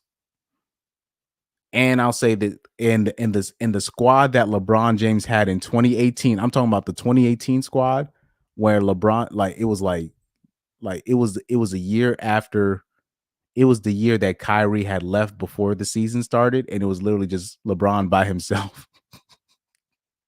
And he basically dragged that Cavs team to the finals and then scored a 50-piece in game 1, but then basically gave up after J.R. Smith did that mistake. But I have respect for LeBron James specifically for those 2 seasons. I have a lot of respect for, and obviously the 2016 season where he finally gave Cleveland their first championship, the city of Cleveland, since the 60s. So I got to give him credit for that. I got respect for LeBron James, and not only, but mostly what I respect about LeBron James, I really like how his family, his family structure. I like that. like I respect LeBron James a lot, particularly because of his family structure and how it's set up. that's that's like one of the main reasons why I like LeBron James. Actually, believe it or not, I like the way how LeBron like it's a like I like the way how his sons and his daughter, they like the way they look up to LeBron. I like the way it's a respect. They're like completely respectful. Like, because even with Tom Brady, like remember when he was kissing his sons in the mouth, and the sons were like, "Dude, stop." But like with LeBron, it's a respectful fear that his sons have for him. I like that. You know what I mean? I like how like when LeBron James is at the podium with his sons when they were younger and they were nice and well behaved. You know what I mean? Including his daughter at the time. I like that. I like that about LeBron. I like that about LeBron. Anyways, that's another story. So, and I like how he's been able to be with his girl. He was with his girl for damn near the whole time. You know, I'm not saying LeBron didn't have no extra side pieces. I'm pretty sure he's had some side trim from time to time, but he held that girl down, and then he decided to marry her in 2013. But you know, she already had like two or three of his kids by then, so you know, you just expected it by then. But you know, shout out to the James family. Anyways, moving on. Messi at number 3. That might be too low. Believe it or not, Messi is, to me, you know, he was always, you know, ever since he moved to Barcelona as a kid, right? To join the Barcelona Academy, he's ever since then, he was basically groomed to become the best player in the world, right? So they were already setting up Messi to become the best player in the world ever since he moved from Argentina to Spain to go to the um to join La Masia, right? The Academy of Barcelona. And it's been a wrap. It's been a wrap ever since then. And you know, before I give Messi the props that he deserves, I want to give a special shout out to the stars that was in the team before Messi. I want to give a special shout out to Ronaldinho, because not only was Ronaldinho very pivotal for Messi's career, his style of Ronaldinho's style of play was so pivotal because not only was he a great dribbler, but Ronaldinho was also a great passer. And I think Lionel Messi, in my opinion, I think Messi took that from Ronaldinho. Not only is Messi a great scorer, but he's a great playmaker. And Messi's style of play is basically a mixture of Maradona and Ronaldinho mixed into one. That's how I look at Messi's basically Ronaldinho and Maradona, and you just combine them together. And when you look and when you and then watch this, when you ask Ronaldinho, what do you who influenced your style of play the most growing up, he'll tell you it's Maradona. So it's very everything comes together on that end. You know, so shout out to, you know, Messi and, you know, him winning the World Cup finally in 2022. Well, you know, there might be some controversy behind, seven penalties in 5 games, you know. That's just, hey, that's just my opinion on that. Like 7 penalties in 5 games, you know, but you know, he does because like Messi has won literally everything else. Messi has won everything else. It was just the World Cup that he was missing. And he did finally win it. He did deserve it, you know. He did. I remember, yeah, in 2014, he did make the World Cup final in 2014, and I thought he was never going to see a final again, especially in 2018 when France basically blew Argentina out the water in 2018. You know, that's when I was talking about. You know, remember the other day I was telling you, look up Mbappe when he was in the 2018 World Cup. That run he did that set up France to get a penalty versus Argentina in the knockout stages. Just why it just like Mbappe's speed is incredible. Anyways, you know, but you know, Messi is what you call skill mixed in with preparation mixed in with talent, mixed in with proper grooming, meaning they didn't just throw Messi out there in a fucked up situation. They made sure that Messi was able to play with legends. So Messi comes in. So once they're finally integrating Messi into the team, into the first team, he comes into a team like at the age of 18, he's playing with Xavi, Iniesta, Deco, Ronaldinho, Samuel Eto'o, who else? Julie. That's another player some people forget. Zambrata, right? Puyol, Marquez, Thuram, Victor Valdez in goal, Silvinho, I forgot the Dutch left back. I forgot his name. Ed Milson at the holding mid position. So he was able to come into a situation where he's coming into a stacked team, almost similar to, I guess, a Patrick Mahomes type situation, but he was able to come into a team where he could just be himself, where he could just literally be himself. And then on top of that, once Pep Guardiola came in 2008 and really pushed Messi to be the main man of the team, you know what I mean? So that is what helped take Messi's game to the next level, and it's been a wrap ever since then. Okay, so number 2, Serena Williams. Oh, so you know what? That means Michael Phelps is number 1, guys. So Serena Williams, Michael Phelps is number 1.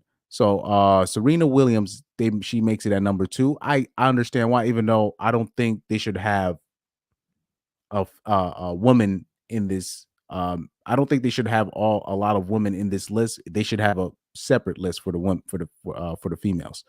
Now let's go to Michael Phelps.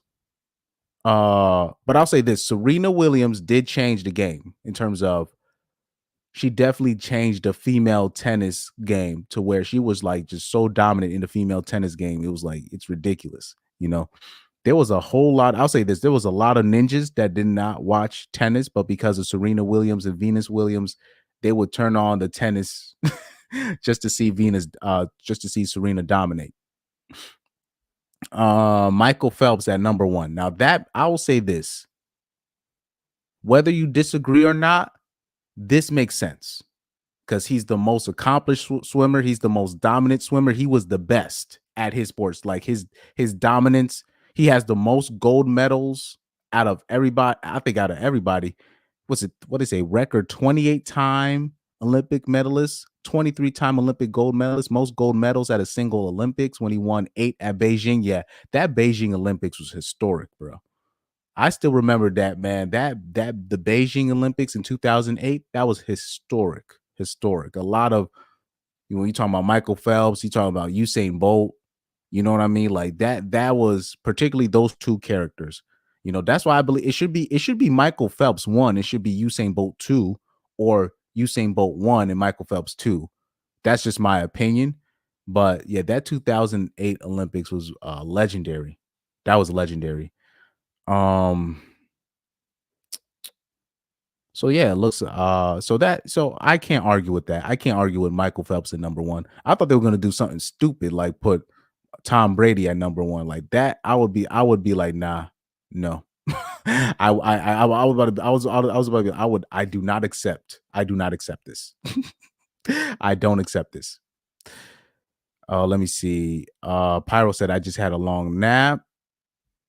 Carlos X said LeBum is nowhere near a top 10 due to 2011 and 2014 when he shit the bed. Well, I'm not gonna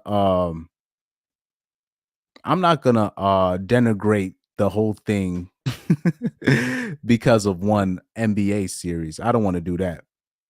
Because if you look back when you look at the Celtics in the 80s, Larry Bird won an NBA Finals averaging 8 points a game. Carlos X said LaFlop's son don't want to be sacrificed. Oh, man. Young Doka said Bron ain't better than Kobe, Kareem, Magic, or Bird. Shaq amongst others. Bron is barely top 10. People ain't ready for that comp. Well, like I said, they saying like I said, they're doing top athletes past the year 2000.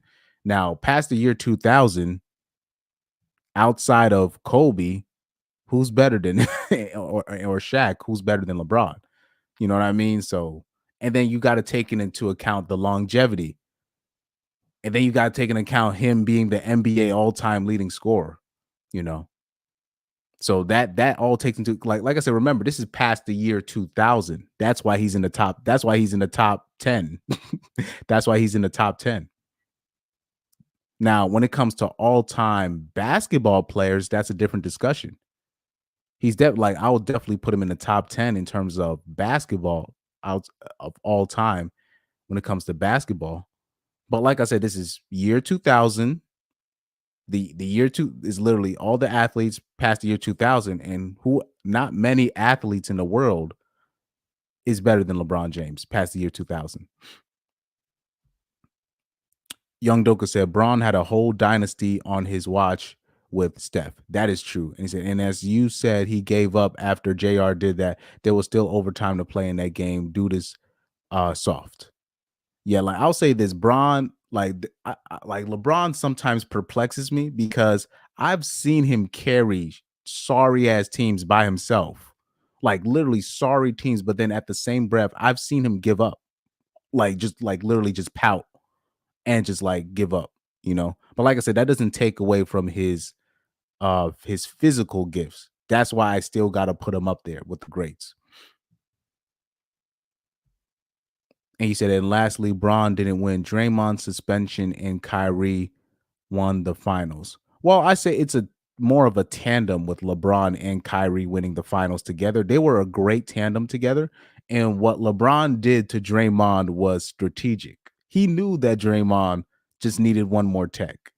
That's what like everybody knew this. So I was like, oh, they're gonna provoke him. Now I didn't know that LeBron was gonna be the one that was gonna provoke him. Now LeBron did that on purpose. He did that on purpose.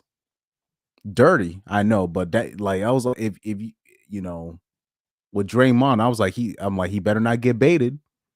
He better not get baited. I didn't know that, you know, LeBron was gonna be the one to bait him. But you know, this is what happens. This is a season-long battle. This is a season-long battle.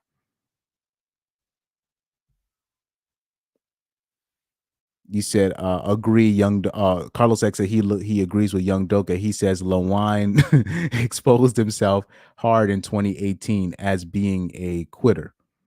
The reason why I don't want to throw out the baby with the bathwater is because if it wasn't for him, like the Cavs would not be where they were, you know. Now, to your guys' point, technically he set up that team, meaning he was the one that agreed for that all those trades that they did in the winter. Remember, like in the beginning of the season, it was like Derrick Rose, Dwayne Wade was on the team, all Crowder was on the team, and then he basically got all those players traded for like Jordan Clarkson, who else?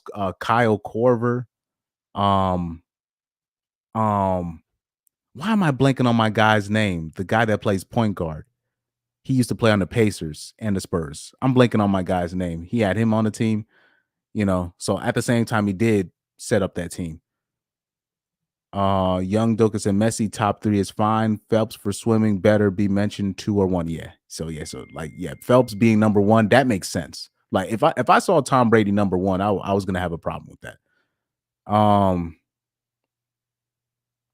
Young Doka said, just remember they didn't put Conor McGregor at all on this list. What a robbery. Nah, I don't think McGregor belonged on this list. That's my opinion. That's my opinion. I could be wrong about that. Young Doka said, if you were to rank female athletes, would Serena go above Simone? No. Simone would go above Serena. That's just my opinion on that. And I'm just saying, because when it comes to particularly female athletes, like first of all, there's a lot of other, I'm talking about, there's female soccer players that I'd probably might put close to a Serena. You know, Serena to like if I'm gonna do a rank, I would put Simone over Serena. I maybe that's just me. I could be wrong. Like that one, if even if a woman were to come up to me and be like, "Nah, you wrong," I'll be like, "Yeah, maybe I'm wrong on that." But Carlos X said Kobe, Kawhi, Jokic, and Duncan and the Snake are better than LeBron. Oh, you talking about the Snake?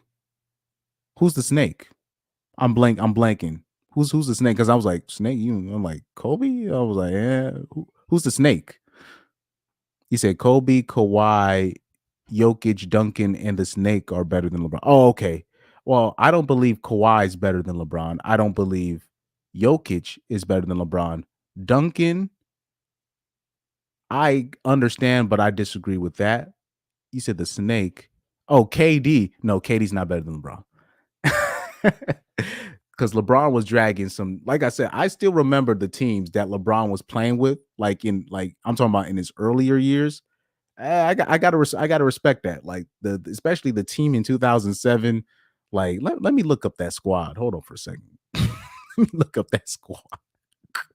The only that's the only other player that dragged a trash ass team like that to the finals was AI. Only Allen Iverson dragged Allen Iverson, what he dragged to the finals and got a game one victory over the Lakers. That in and of itself isn't an accomplishment that is very underrated. Let me look up what was the Cavs squad 2007. The 2007 roster. Who we had on that squad, man? Hey yo, man, I forgot who they had on that squad, man. Who they had him starting with? Oh yeah, Larry Hughes, Drew Gooden, Ilgaskis. I mean, Boobie Gibson was on that team. Who else was on that team? I'm blanking on that. I'm blanking on the names right now. I'm blanking on the names. Mike Brown was a good coach, though. Mike Brown was a good coach. I'm trying to figure out who else they had on that team. Yeah, Shannon Brown, Boobie Gibson, aka Daniel Gibson, Drew Gooden, Larry Hughes, Damon Jones. I'm looking for a specific name. Yeah, Eric Snow. They had Eric Snow on the team.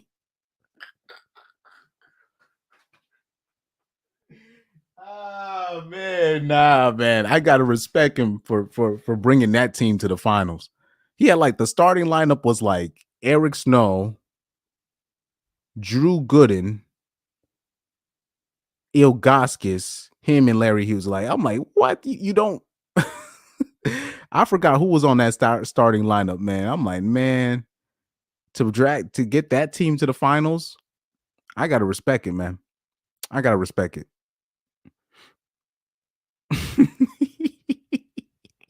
I gotta respect it, man.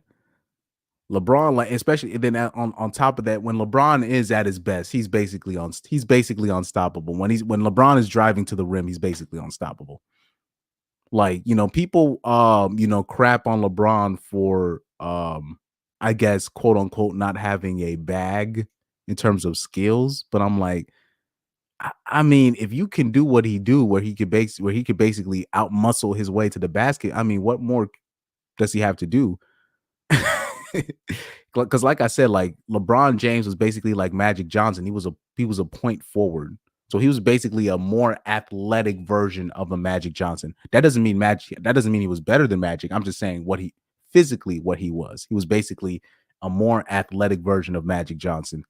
And he was just the ultimate playmaker, a pass first type player, I'm surprised he still hasn't taken the reins as point guard at the Lakers or for the Olympics yet, but he's still basically a point forward.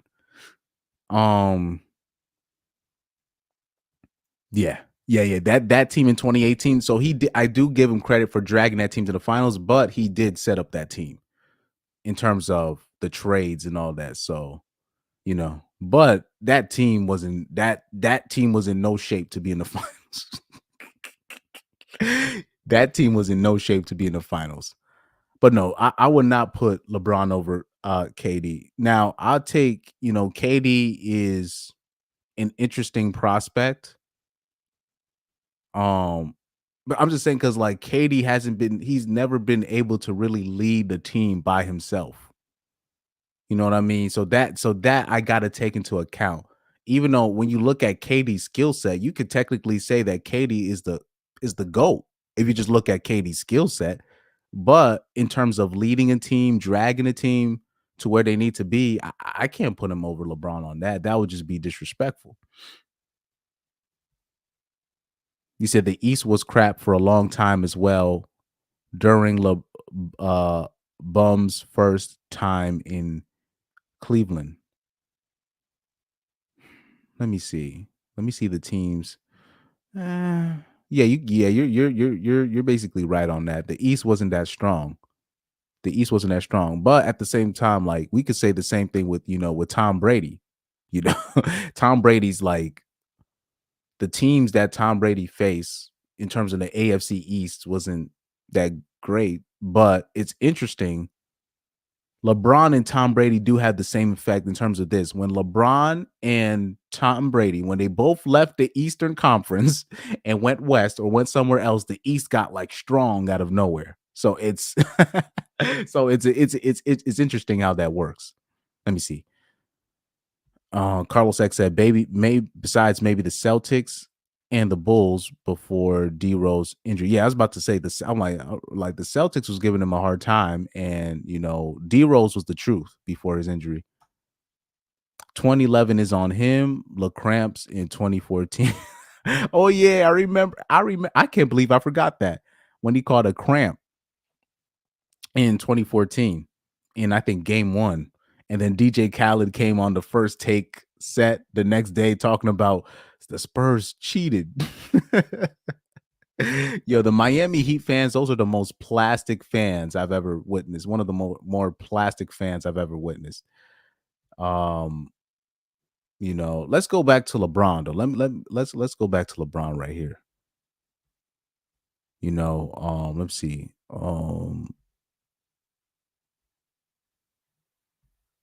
You said Carlos X said, well, he's allowed to bulldoze, commit offensive fouls with his shoulder, and use his off arm to clear his way to the basket. Man, nah, he's just that. I just think LeBron is just that strong. Like if you look at Giannis, he just literally Euro steps to the basket, dunk. Some people are just that physically dominant. Like I don't. There's some people that are just built like trucks that you just no matter what you do. Like LeBron James actually gets fouled a lot more than he actually gets the calls for. There's just some people they're just built different, So he like LeBron James, just like Shaq, he just takes advantage of his strength. I can't really fault him for that. I really because there's some people that are just strong. They're just built different. And LeBron clearly is just he's just built different. Like they said like when he was like in middle school, he was already just like it was pretty clear that he was physically, it was just already clear, like in middle school. That's what they said. There's just some people that are just built like trucks, and there's just nothing you can do about it. You look at Giannis, you look at Shaq. You know what I mean? They're just built different, man. There's just nothing you can do about it. Like, and if you really look at LeBron's skill set, he never really like he just worked on his post game a little bit, and look how much that helped him in the long run. And he worked on his post game, just not really enough, but really just a little bit. Now imagine if Giannis really worked on his post game. Like Giannis would basically be unstoppable. Like if Giannis really worked on his post game, he'd be like ridiculously unstoppable. Carlos X said otherwise is a foul. Let me see. He said this guy, Angry Old Hoops, has been exposing LeBron for years. Angry Old Hoops. Let me see. Is that name? That name is familiar to me. Angry Old Hoops. But like I said, I respect LeBron though. I respect LeBron. I don't think that he be fouling. He actually gets fouled a lot. It's just he actually gets fouled a lot. Let me see. Angry old hoops.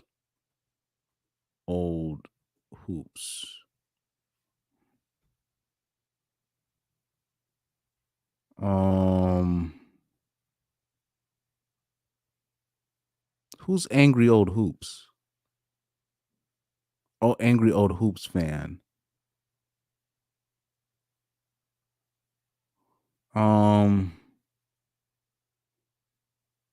Let's see something real quick. Let's see. He's probably I've never seen his face. Let me see. They said AOH reacts to by dissect. Look, this is what I want people to understand though. Like, just because if say like because look, maybe I'm not because I'm not a foolproof basketball type fan, but the LeBron James, the treatment that I guess LeBron James get from Hooper fans is this kind of the same treatment that Cristiano Ronaldo gets in soccer. So I kind of understand where you guys are coming from, but like I said, there's different. I believe there's different ways to skin a cat, and the way LeBron James did it, you know, it might have not been pretty, but he was able to do it for a while. You know what I mean? Cristiano Ronaldo, same things. People like kind of looked at him as he's because they look at Messi and Maradona and these guys, and they're more aesthetically pleasing to watch. And trust me, I understand that. Trust me, I understand that. You know, um, when it comes to aesthetics, but there's some people they come in with a different style. Like, you know, when I look at Doncic, technically he plays like LeBron James. Very ball dominant, holds the ball to the last second so he can get his assist. You know what I mean? Like Doncic, he's to me, Luka Doncic is basically a hybrid of a LeBron James or like a James Harden, right? I would, yeah, like I would actually compare Doncic's game to more of James Harden, but Doncic is basically LeBron without the athleticism. So they both have very similar type styles. The way they're very ball dominant, they kind of both kind of like lug their way to the hole and get the layup. You know what I mean?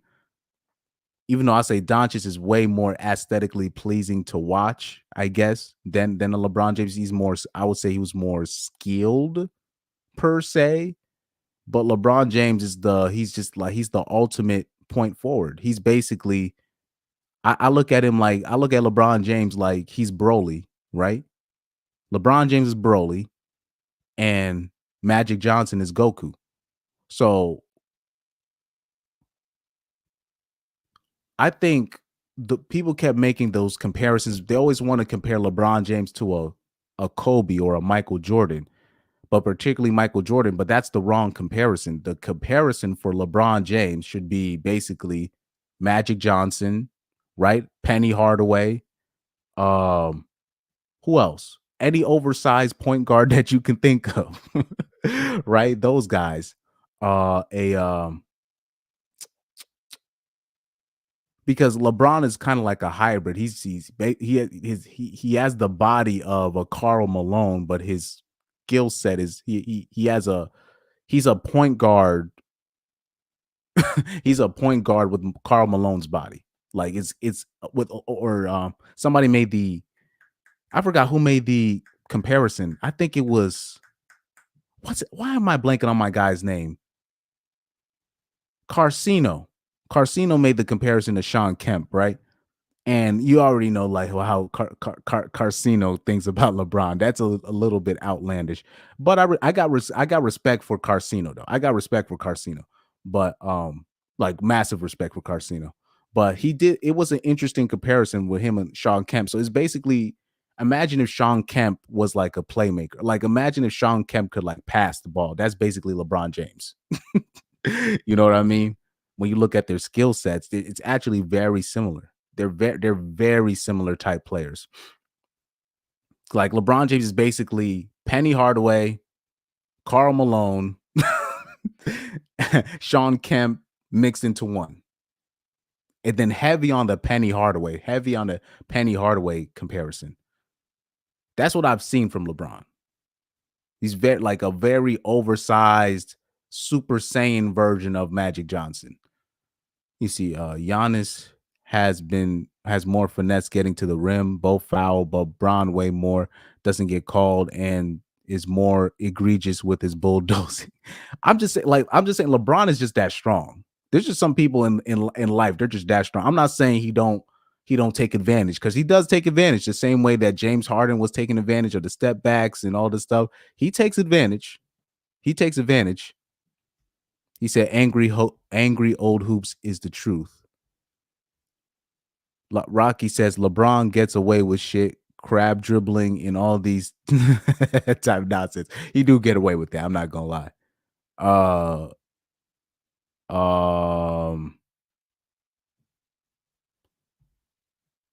Rocky said, you always talking about soccer. I played soccer with some exchange students and Mexican coworkers once. That shit was fucking intense. They play street ball. Yeah, and I'll say this. Mexicans are kind of overrated in soccer. Don't I don't want people to get mad at me, but Mexicans are kind of overrated. Like Americans, they're not that good either, but the way I be seeing Americans and the Mexicans, they'll argue over who's better, and I'd be like, both of y'all are not that good. I'm like, we're like, Americans are not that good, Mexicans are not that good, but at least with Americans, at least they can say soccer isn't our main sport. Like, soccer is Mexicans' main sport, and they're still not that good. They've had some historically great players over the years, but they're not that good. I got respect for, Rafael Marquez, right? Obviously, but So Carlos X said he's like Scottie Pippen, a solid number 2, but not a leader and not clutch. Now that I will disagree with. I believe, like, I would consider LeBron clutch. I just don't think he's more clutch than Kobe. I don't think he's more clutch than MJ, I guess. Like for me, just because you're not more clutch than Kobe doesn't mean you're not clutch. You know what I mean? So that's my opinion. I think I've seen LeBron on the Cavs made plenty of clutch shots, made plenty of clutch layups, made plenty of clutch plays. Now, me personally, I would like for him to say if it's the last second, I want him to drive to the hole more when it hits the last second. I wanted him to do that more in his career. Now, I think the reason why he would avoid that is because he wanted to avoid the free throw line. Now, that's one of my main criticisms of LeBron. I believe he should be way better at the free throw line than, especially lately, in terms of in the latter years of his career. I think his free throw shooting has been poor. That's my opinion. That's my opinion. Young Doka says, Rocky says here, that's what soccer is, basically basketball for your feet. Nah, like, soccer is a different sport. It's a way different sport. In my opinion. Like, soccer is your athleticism does not matter in soccer. It's what you do. Like, I mean, it matters, but it's your feet. Everything with soccer is your head and your feet. Meaning, the people that cannot play with their head up, they do not survive long playing soccer. The best players, they can play with their head up. They don't need to look at the ball. Let me see. Bron gets flops. Bron flops more than he gets fouled. Giannis actually gets hacked gets hacked like Shaq. The hacker Shaq. Oh man. Let me see. Bron is Sean Kemp with roids and playmaking. Okay. So anybody that's watching in chat, so maybe that's what it is, because there's been a lot of allegations on LeBron for years about him using roids. Now, put a 1 in the chat if you believe that's LeBron is on enhancements. Put a 1 in the chat if you think LeBron is on enhancements. Because if that's kind of the angle you guys are coming on, then I understand why you guys feel that way. But I have my opinion on that as well. I have my opinion on that as well. But put a 1 in the chat if you think LeBron is on roids. Okay, that makes sense. That makes sense. So this is my opinion on that. So was Michael Jordan. And you guys might disagree. You guys might disagree with me. Most of your favorite athletes are on something. Most of your favorite athletes are on something. Because I'll say this with LeBron, he probably is on something. But now I don't know if it's specifically roids, but I'm telling you, most of your favorite athletes, they are on something. Most of your I'm talking about most of your favorite athletes, they're on something. I'm telling you. The ones that aren't, they don't get the credit that they deserve. The ones that aren't, because I'm telling you, Michael Jordan, he's not exempt. Kobe Bryant, he's not exempt. Remember when Kobe Bryant got injured and then he went to Germany to get his treatments? Like it's not, dude, it's not just him. And like I said, all of this is allegedly, but I'm just telling you, I done been around a lot of these athletes. The best ones, most of them are on that stuff. Most of them are on that stuff, on that compound V, if you know what I'm saying, right? The ones that aren't, I'm telling you, the ones that aren't, I'm gonna tell you the ones who aren't on that compound V. Terrell Owens, Kyrie Irving, Russell Westbrook. Who else am I missing? Allen Iverson, Carmelo Anthony. Carmelo Anthony. Who else? Who else am I missing? Those guys. Those are the only ones that I know for a fact they not on that shit. You know why? Because all of the hate that they got for just existing, for just literally existing, for just existing. Especially when you talk about Terrell Owens. Terrell Owens is natty. Terrell Owens is natty because they've been on this ninja's sack ever since ever since the 49ers, ever since he left the 49ers, the media's been on this man's sack. So Kyrie Irving, the way the media has been on Kyrie, trust me, if he was on something, they would have put that out there. They would have put it out there. So like that's why so when we get into that whole is he on roids? I don't know. I'll say this. I don't think LeBron is on roids. I think he's on something else. Might be something more powerful. So Carlos X said you believe he's also on that stuff, the other stuff that the other celebrities be on. I don't know about all that, but you never know. I'm not going to put it past anybody.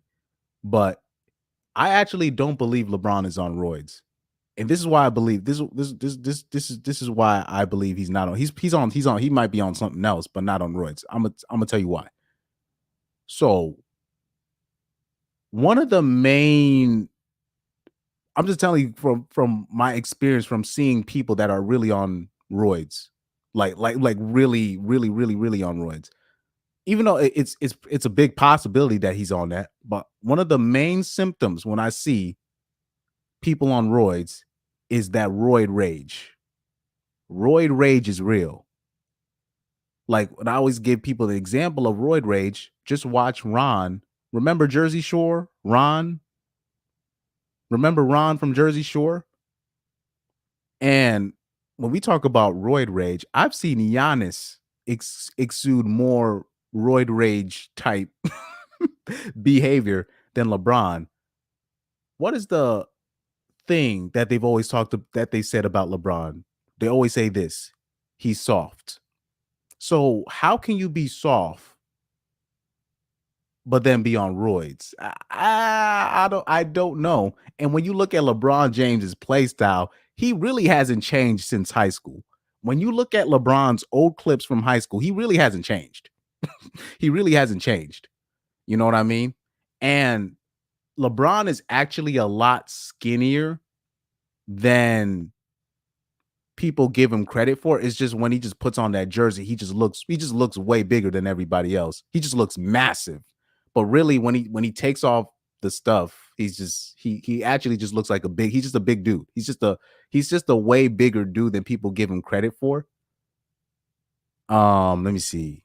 Rocky said blasphemy. Like those, dude, all of your favorite, damn near all, especially the ones that you see on the billboards, damn. Dude, I've seen Rob Gronkowski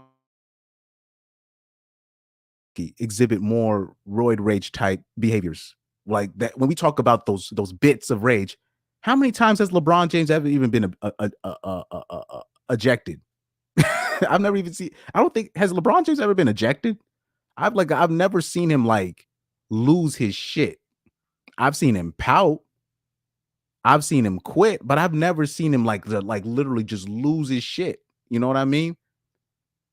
He might be doing that behind closed doors. I don't know. But in terms of like real roid rage incidents, I've never really seen him do that. I've never really seen him do that. But just because you're not on roids does not mean you're not on something. I believe LeBron James could be on something. That is very plausible. That's very plausible.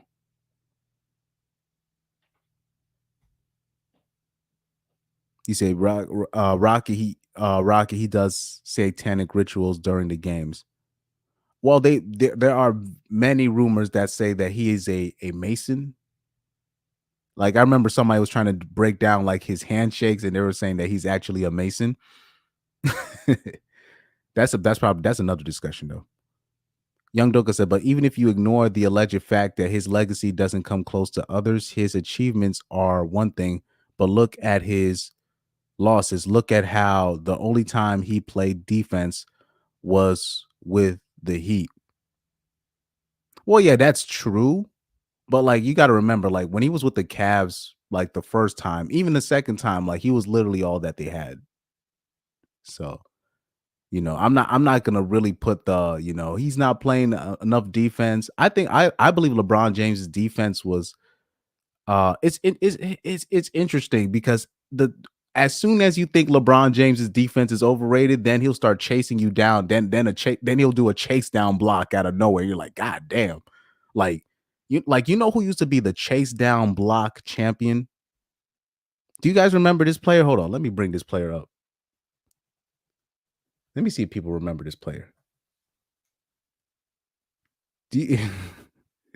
Yo, do you guys remember Tayshaun Prince? This guy used to, man, Tayshaun Prince. I think LeBron James stole that from Tayshaun Prince. That's what, like LeBron James be stealing people's moves, like their signature. Like Tayshaun Prince used to be the king of that. He would Tayshaun Prince would literally chase you down and block your shit out of all. He'll chase you down. I think LeBron James got that itchy. I think he got that from him. That's my opinion. That's his because people look at that as LeBron's signature, but people forget that was Tayshaun Prince's thing. Like Tayshaun Prince was the king of that. I think he stole that from him. That's my opinion, but I could be wrong. I could be wrong. I could be wrong about that, but Tayshaun Prince was the king of the chase down block. Young Doka says, remember when he left the Heat, it looked all weird. Then he went, yeah, now that was suspicious as hell. That was suspicious as hell. That was suspicious as hell. And he got like Carmelo Anthony and somebody else to do the diet. They said, oh yeah, we on this diet. we on this diet, whatever. And he came back mad, like skinnier than usual. I'm like, what the fuck? And then then they said, "Oh, I'm stopping the diet." Yeah, that was weird as hell. But even then, like I still saw LeBron James would drive to the basket and they would try to foul him. Like I remember one dude, like I remember even when he was skinny at that face, I remember LeBron James drove his way to the basket and they try to like really hack him foul and he still he still couldn't be stopped. But yeah, that was weird. That was very weird. He said Giannis gained muscle over time. It literally changed his shot and everything. Like Giannis, like I've seen him, like I'll just see him lose his shit over nothing. That's what gets me very suspicious about Giannis at times. But like I said, like it's not just. I don't think it's just one person. I don't think it's just one person using, especially when it comes to professional sports. It's just a matter of who gets caught and who doesn't get caught. Like my the high school I went to that I ended up playing soccer at, like all of those guys, I'm talking about before I came there, the previous class that won their league, they were all using they were all using enhancements. Let me see. Young Doka says he doesn't get ejected because the refs are in on it. Well, the superstars are going to get different treatment. That's just how it works. That's just how it works. Same with Steph Curry, same with, KD, same with basically all the stars before him and after him. Young Doka said, look, and when whines and stomps his feet for a foul call, that's roid rage. Any other player who literally screams in a ref's face. I don't know about that. Like I'll watch LeBron James play, and it's just I don't really see him lose. I don't really see him losing his shit. I don't really see him getting into fights with other teammates. Like, not team. I don't see him getting into. I don't see him be getting into fights. I be seeing him complaining all the time to the refs, but I don't be seeing him losing his shit. Like I'm talking about just losing it. The only time I seen him close to losing it, for some weird reason, this is what I noticed. The only time I seen LeBron James look like he about to fight somebody is when he's facing Jay Crowder. I don't know what it is about Crowder, but Crowder gets on LeBron's nerves. I can tell. Like anytime Crowder and LeBron James meet up, for some weird reason, they be ready to throw hands. But like LeBron James be LeBron James be holding himself back. You can tell he wants to smack Jay Crowder so bad, but it's almost like the way every time they meet up, I don't know if Crowder caught him doing something. I don't know if Crowder caught him doing. I don't know if Crowder got dirt on LeBron and he'd be saying stuff. I don't know what it is. Anytime LeBron James and Crowder face up, they be ready to throw hands. They be ready to throw hands. Yeah. Tayshaun Prince was the man. Watch the Pistons in their champion season. They were defensive beasts. Yeah, like that Pistons team, I got respect for them. Unfortunately, people want to say, "Oh, the ratings were down when they won the championship." I'm like, nah, guys, stop it. Give them their credit. He said, Young Doka said, I'm not denying that a lot more players are on roids than the public thinks, but if you get called out and don't deny it, and the media never question you once about it, then it's true, in my opinion. Okay. But like I said, when it comes to just accusation, I don't expect people to really admit that. You know what I mean? And then on top of that, like I said, I already told you guys, LeBron James is smart as hell. What LeBron James did, he made sure he put all of the clutch sport agents, all of the clients, he made sure all these people get media jobs. So whenever these rumors come through, or whether it be true or not, they make sure it doesn't see the air on TV, because LeBron James makes sure he buys out people in the media. That's what first of all, that's what you're supposed to do. He buys out people in the media. Like you literally got media reporters that are clutch clients. LeBron James does that on purpose to make sure, just to make sure, just to make sure. So if rumors or connections comes out, they can shut it down. That's how it works. I've talked about this already ad nauseum in terms of LeBron James buying out people in the media. Like that's what, like, if you're an athlete, that's what you're supposed to do. If you don't do that, trust me, if you don't buy out people in the media, you end up getting a bad reputation, like a Barry Bonds or a Kyrie Irving or a Westbrook, right? Or to a lesser extent, Kevin Durant. You know what I mean? You said Crowder probably hated that season with Cleveland. Nah, it's something else. It's something else because there was a lot of players that didn't like that season with Cleveland. You see, Crowder probably hated you say Crowder probably hated that season with Cleveland. Yeah, it's just I think Crowder caught LeBron James doing something. That's my opinion. That's my opinion because every time they face, they be ready to throw hands. Like LeBron be getting annoyed by this guy. And I done seen people dunk on LeBron. I done seen people call LeBron the B word, and he don't even be getting mad at that. And I'd be like, I'm like, shouldn't you be fighting? Like LeBron James, he is soft on that end. Like he's like a what you call, not a gentle giant, but he's just, sometimes he'll just be soft. You'll be like, shouldn't you be more aggressive at this time? You know what I mean? Young Doka said, you think stars are supposed to buy out the media? What? Come on. That's part of the problem in today's game.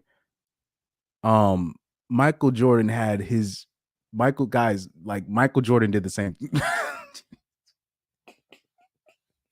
Guys,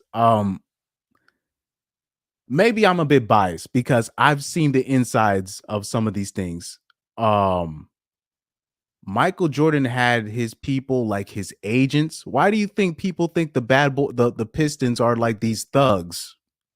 That's Michael Jordan's agent, not necessarily Michael Jordan, but that's Michael Jordan's agents putting in work, influencing people in the media. Now, like I say, I have a soccer background, right? So I'm just so used to managers having agents influencing the minds. Like you literally had, like in England, when Manchester United were winning titles every year, what ended up happening is all those former players ended up being pundits, or they ended up being on the FA board. So if a Manchester United player got in trouble, instead, like say if a Manchester City player got a red card, he'd get a 6-game suspension. If a Manchester United got a red card, he'd get a 3-game suspension. That's and oh man, in Italy in Italy it was way worse. In Italy it'd be way worse. Like corruption will be like knee deep corruption via the media, the mafia interfering with the games and all that stuff. So maybe I'm numb to it, but that's literally what, the stars, not necessarily just the stars, but their agents. That's how they do things. Like the only reason why, like, do you know how many misconceptions about Isaiah Thomas that many people have? They act like Isaiah Thomas, the way that people talk about Isaiah Thomas, you think this guy was like, you think this guy was the meanest guy on earth, but he was just a person that was very competitive and didn't really bow down and kiss the ring to Jordan. But because of that, people were saying, oh, they guys will ruin the sport. You know what I mean? So let me see. A lot of players troll and bully LeBron. He's a good punching bag. That's what I was about to say. Like, I'd seen more of LeBron being soft. That's why, like, when I see Jay Crowder go at LeBron and then LeBron look like he about to fight him, I think it's the funniest thing. Because, like, out of all the players to get a rise out of LeBron, it's Jay Crowder. like I said, I believe Jay Crowder caught LeBron doing something that he got dirt on him over, and that's my belief. Because the way that, like, LeBron be wanting to smack him, I could see it in his face. He'd be wanting to smack him, but it's like he just can't. And it's not because of self-control. It's got to be something else. I want somebody to clip and save that just in case if something happens between Jay Crowder and LeBron in the future. You know, I save and clip that. Young Doka said because the Pistons were thugs, every single team along with the Bulls thought they were taking it too far. Well, like I said, that's so you see, that's the work of Michael Jordan, his the Nike representatives and his agents. You know what I mean? It's the same. Okay, I'll give you an example. You see how people say, "Oh, Durant had a what they say? Oh, Durant took the easy way out by joining the Warriors." The only reason why they're saying that is because he was in the way of LeBron. It was going to make the title harder for LeBron. So that's why a lot of those LeBron fans masquerading as basketball fans, they got caught up because when Kevin Durant was available in free agency, those same Laker fans was like, KD, can you join us? And you're just like, bruh, I thought you said, okay, never mind. But back to the Pistons, back to the Pistons. Because my opinion on the Pistons, so Young Doka, you had that comment. I want you to save that comment. I'm gonna bring up an old video that I did in 2022. I addressed this. I addressed this. I want people to watch. I want people to watch that video that I did. It was one of the first lives I ever did.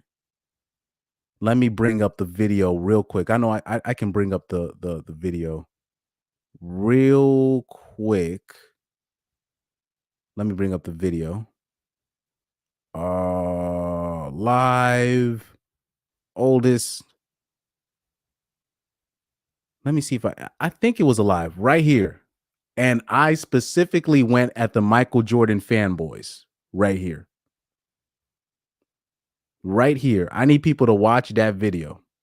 I need people to watch that video. Let me show a snippet of that. I hated what he did. Oh, Steph Curry couldn't survive in that era. And meanwhile, you guys are complaining about Isaiah Thomas, who's smaller than all of them. When you think about Michael Jordan, Larry Bird, Magic Johnson, what do you think? Just when you just say those names, what do you think? It's MJ on something he did, or at him in a respectful way. You know what I'm saying? But in terms of the stands and whatnot, and I can go into his politics, which I disagree with and all that, but what's going on Michael Jordan stands? Because in 2020, they showed their ass with that Last Dance documentary. Michael Jordan stands were making a lot of excuses, bro, for whole shit. That if we saw Kevin Durant, LeBron, any of Westbrook, we see any of these people do that, we would have crucified them. Michael Jordan got away with whole shit, nigga. And I know. So I stand on that as well. Michael Jordan got away with whole shit by keeping Isaiah Thomas off the team. Because I know good and damn well if KD, LeBron, or any of these, like especially if LeBron James kept Steph Curry out, or so you see how Jaylen Brown was kept off the USA Olympics team, or Kyrie Irving was kept off the USA Olympics team because of Nike stepping in and doing their politics. Say if we found out LeBron was behind that, do you know, man, I first of all, I would lose respect for LeBron if he was behind that. Do you know how many people would lose respect for LeBron? Like really, like legit lose respect for LeBron on that. Now, for some reason, Michael Jordan keeps a player out of the team because of whatever, and people are okay with that. I'm like, no, this is, and people was making excuses for that. I'm like, nah, that whole shit is whole shit, man. No matter what it is, whole shit is whole shit. I'm like, nah, man. we can't do that. But like I said, okay, so this is where I'm gonna disagree with you guys here. They say that the Pistons were thugs, right? But when I'm looking at the team, the Pistons were one of the first teams to implement that 3-guard system, right? Wouldn't that make them one of the smaller teams? Wouldn't that make them one of the smaller teams? You know what I mean? Like, they didn't really, and then Lambeer, even though he was like Lambeer was a thug. No, Rick Mahorn and Lambeer, they were thugs. I'm not gonna lie about that. But Bill Lambeer was a stretch 5. They were, I mean, yeah, they were hated, but were they hated because they were dirty, or were they hated because they wouldn't just bow down and kiss the ring? Because yeah, they talk about, oh, they were the rough, but like I said, these are the same people that said the 80s and 90s and the 70s, like they always say that the 80s was the toughest time in basketball. Everybody got hit, but you're crying about the Pistons being I guess the worst of it. So I'm like, which is it? Like that logically that's not logically that doesn't okay, like in my brain, that is not congruent. You can't say 80s is the roughest, toughest. Nobody from today's generation could make it in the 80s, but then cry about Isaiah Thomas. Isaiah Thomas is 5'11, guys. Isaiah Thomas is 5'11. Joe Dumars is 6'2, 6'3. Rick Mahorn and Lambeer was an undersized front court. I mean, y'all crying about these guys, or were they just one of the toughest guys to go past because they wouldn't bow down and kiss the ring? Now, what I've researched on the Pistons, they just was a team that wouldn't bow down. I don't understand how people are like saying they hate Isaiah. Isaiah Thomas is 5'11.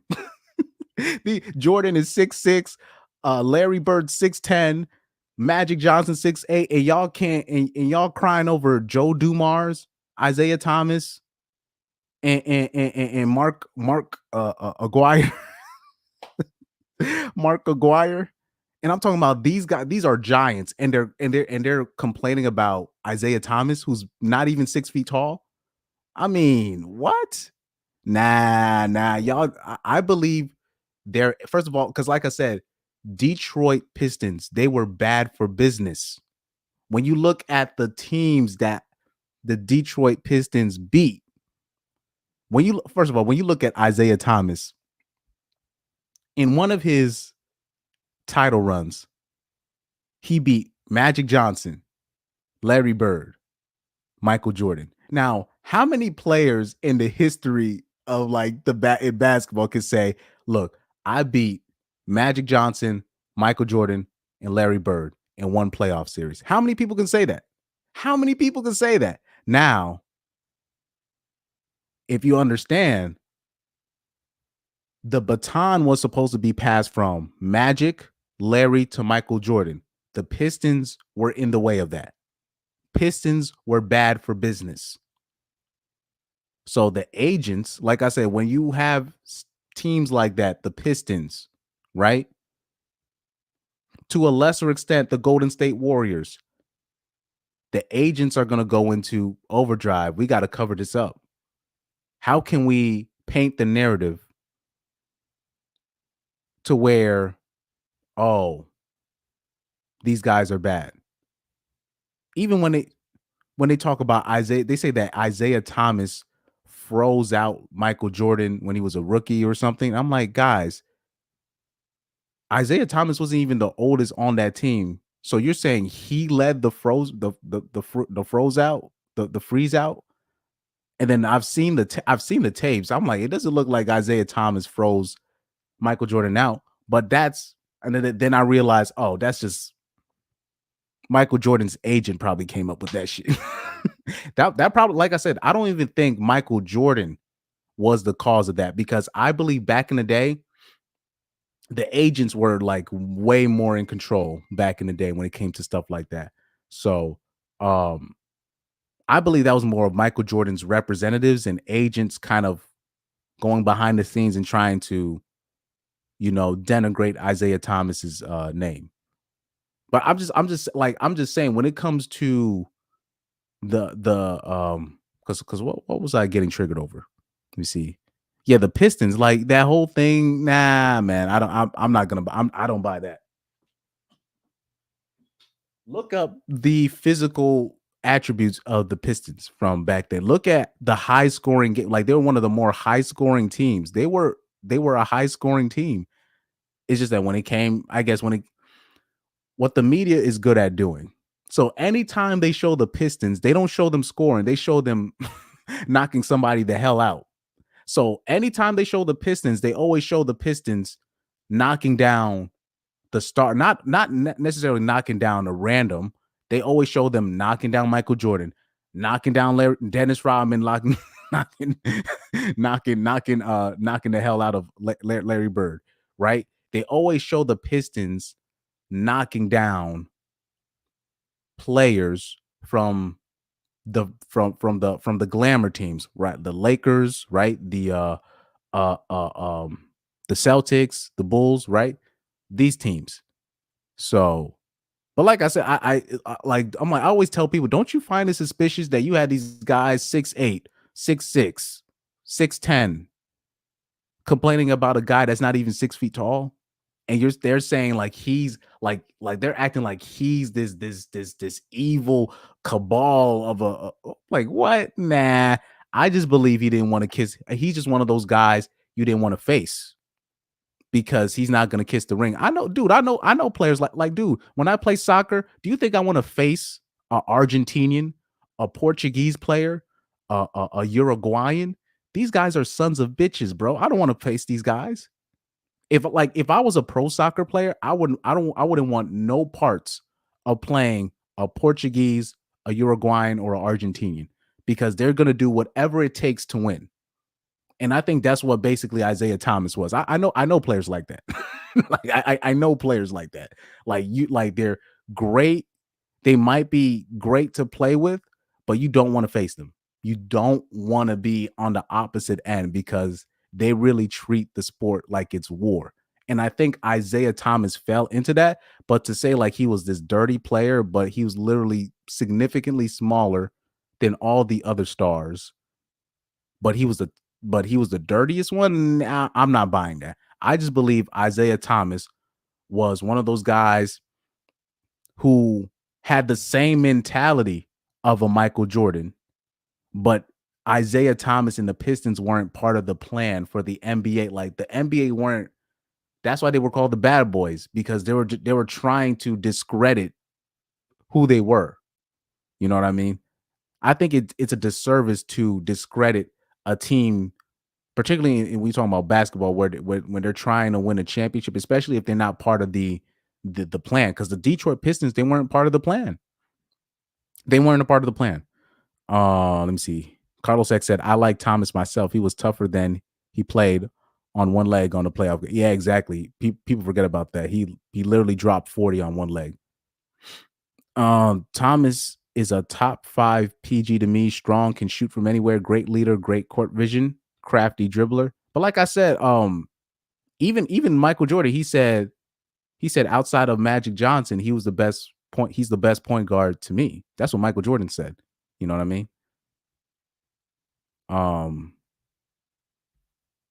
So Pyro said, "Oh, they trying to make the fans mad." I knew you were trying to say mad. I knew you were just trying to say like I said, it's easy to manipulate reality. So like I said, every time they show the Pistons, they always show them knocking the hell out of somebody. like I grew up like I always tell people, I always grew up. Terrell Owens was my favorite player. Balotelli was my favorite player. Allen Iverson was also my favorite player. Like when the media wants to push something, they just keep flashing the same image over and over and over and over again. And eventually it's just gonna stick.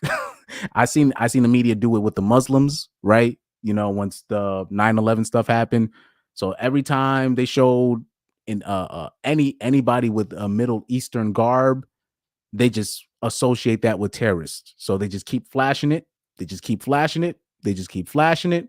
and eventually it's just gonna stick. Now, the way I grew up, I always grew up where basically I'm just assuming that the media is lying to me. Like I'm assuming what I'm seeing on TV, somebody's playing me because I understand there's producers behind this, there's TV executives behind this, there's CEOs behind this, there's stocks, exchanges, Wall Street behind these things. You know what I mean? It'll be like it's just like what people don't understand, even like certain commercials that you put on TV could make or break a stock exchange. Just a commercial. You know what I mean? So it's really everything in America, damn near everything in America is produced. So when I see people start hating on certain entities where people are like, no, this is bad, I go like, wait a minute. I literally go like, wait a minute, could they really be that bad? Because if something's bad, you don't have to explain it. It's just bad. You don't have to keep telling me it's bad. You know what I mean? Like, so I'm like, with the whole Pistons thing being this, nah, I don't buy it. I just think, they just felt like the Pistons weren't good enough for them to be beating them. So they grasped onto something. And I understand how that feel like I remember have you guys ever been part of like an elite team and then you faced a certain team and you felt like they weren't really good enough? So they did um they would do dirty, not necessarily dirty stuff. They would do kind of outside the line things to win the game, and you really felt like you didn't really get beat, but that you lost. So you'll feel a certain type of way about it. You know what I mean? Like I've been part of situations like that. Like you playing in a soccer game, and I'm with like these great players, and I remember losing one game to a team, and we didn't really feel like we lost. It's just they scored on a free kick, and then they parked the bus. They put all 11 players behind, and literally from the first half to the second half, that's how they played. And then they cleared every single ball that they got. They didn't even try to play. They just cleared the ball every single time, and that's how they won. You know? Let me see. Let me see. I didn't read the first one. It said, I think two things can be true. It was toughest era in general because of the rules, like hand checking, center presence in the paint, along with the Pistons taking the dirtiest to another level. I just disagree because I've seen the tapes between Lakers and the Celtics in the 80s. I've seen those videos of them playing. It was no different. I literally saw I literally saw Kevin McHale grab Kurt Rambis from the sky. He just literally grabs him and he just like boom, big fight right after. You're just like, what? I didn't know you could do that in the 80s. In the 80s, these guys were. I saw. Have you ever seen the fight between Larry Bird and Dr. J? You're just, like these people used to get into full on fights in the 80s, like just full on fights, and nobody would get thrown out the game. The only reason why the Pistons were highlighted is because they were doing it to the stars, and people didn't really. They just looked at the Pistons as a team that wasn't good enough to be quote unquote being a roadblock to the franchise stars, like to the blue blood franchises, like the Lakers, the Celtics, the Bulls, right? Or in the Bulls case, they had the biggest star in the league. So it was just a big highlight, camera on the Pistons on how they treated Jordan, quote unquote, you know. Young Doka also says their whole team is on record admitting this. Admitting what? I remember seeing the a documentary that the Detroit Pistons do, and they said they basically just took, like, they didn't try to fight it. That's what they said. Like, I remember them saying they didn't really try to fight their reputation. They're just like, well, look, they're gonna be mad at us anyways. So they like, I remember they even adapted, the Bad Boys persona. They was wearing it, they were wearing the black and white caps like they were the Oakland Raiders. You know what I mean? Like they basically were just like, you know, we might as well just they didn't hide from their like they didn't try to fight the reputation because they already knew they was going to get a reputation anyways. Like they were so Carlos X said they were very proud of it. Yes, they were very proud to be quote unquote bad boys. They just rocked the persona. They didn't fight it. They didn't fight the reputation. It's the same, right? Like remember when I told you about when people when Tasha K had that broad on her show and they were trying to say that Corey Holcomb was smashing his female hostess Darlene. And the next day on the show, Corey Holcomb was like, look, to all you people wondering whether or not me and Darlene are smashing, if I am, so that's basically because it's like, who cares? Who gives a fuck? Who gives a fuck? You know what I mean? So that's how I look at that. He said, yeah, you're right. With the amount of different powers behind things, betting is also behind a lot in sports. Exactly. So especially nowadays with the betting, whoever's interfering with that, that's probably who they're gonna say is bad for the sport. It was bad for the sport. Carlos X said, imagine a team with 5. Why can I not read? Imagine a team with 5 Pachulias. That was the Pistons. I'm just saying all 5. Because I heard that Joe Dumars was a gentleman. I heard Joe Dumars was a gentleman. Like I said, the only 2 real thugs, quote unquote, was Rick Mahorn and Bill Laimbeer. Like Bill Laimbeer was like the real bad guy, right, of the squad. Isaiah Thomas was just cutthroat, and Joe Dumars, I heard, was a gentleman, and Dennis Rodman was just Dennis Rodman. From what, like Dennis Rodman obviously wasn't on his complete weirdo face, but like I said, like if Dennis, like this doesn't make sense to me. If these guys were so dirty, right? Were so whatever. Why is it when you know when the Pistons disbanded, why were people after Joe Sally? Why were people after Joe Sally? Why is, first of all, Sally is basically friends with everybody in the NBA, right?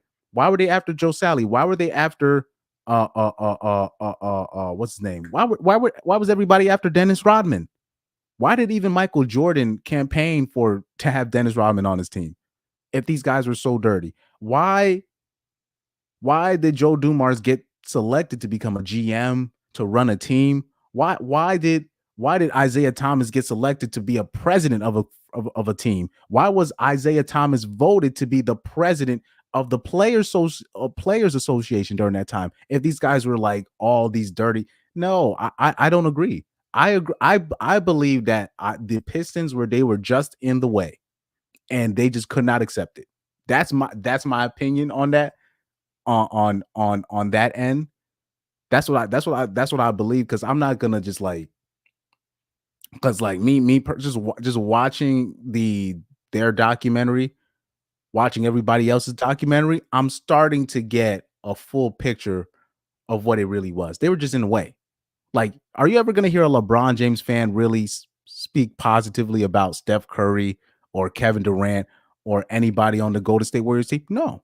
The same way you're not gonna find Michael Jordan fans. Cause it finally hit me. I was just like, I used to like, because I remember it was like a bunch of LeBron James stands. I'm like, why are you trying to discredit like Steph Curry's like legacy? Like, yeah, I'm not a big fan of the 3-point shooting, everybody, but I'm like, but Steph Curry, like, if somebody wants to debate in terms of legacy, Steph Curry's legacy is up there, man. He definitely qualifies as if somebody wants to put him as number 1 point guard of all time, I can't argue with that. But like, I'm like, I was like, oh, I get it. They just don't fuck with Steph Curry because he was just he was just in the way. He's just in the way. Let me see. And me, I'll say this: it's a sensitive spot for me because I don't like people getting, I don't like certain organizations or people getting, put a label on via the industry. And because I already know the Pistons, they were kind of bad. They were bad for business. I already know that. Let's check something real quick. But yeah, man. Let me see. He said, "You are kind of starting to convince me. If a team started playing dirty on Wemby, stopping him from dominating in the future." Oh, dude, I'm gonna give you an example right now, and people not gonna like it. Hold up, let me see. From the future, people would blow it out of proportion. Pistons still dirty though. But I'm gonna give you an example.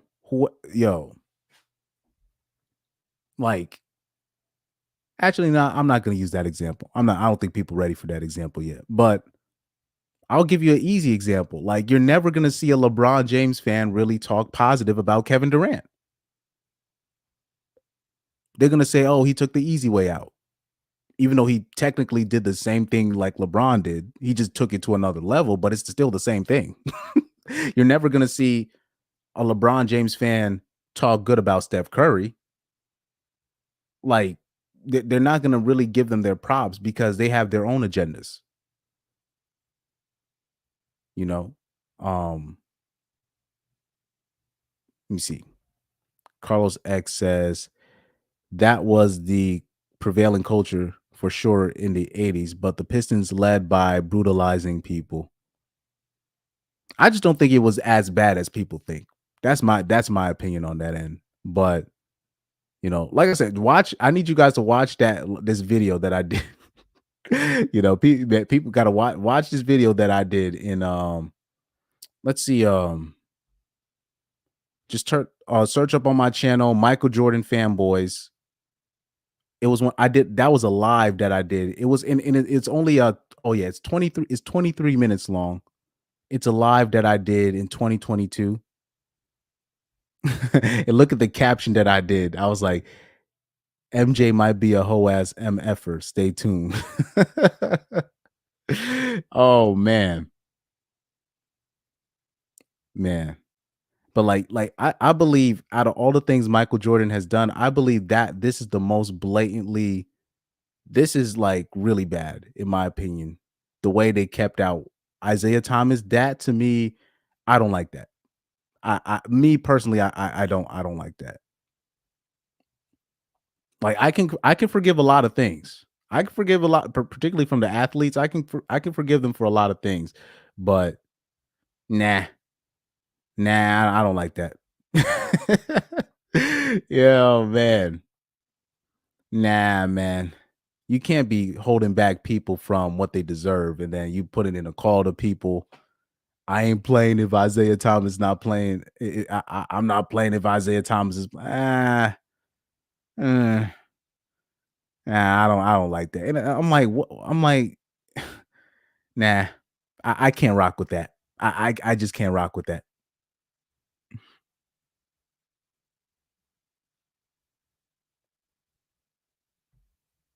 Carlos X said the moral of the story: don't burn bridges like Isaiah Thomas.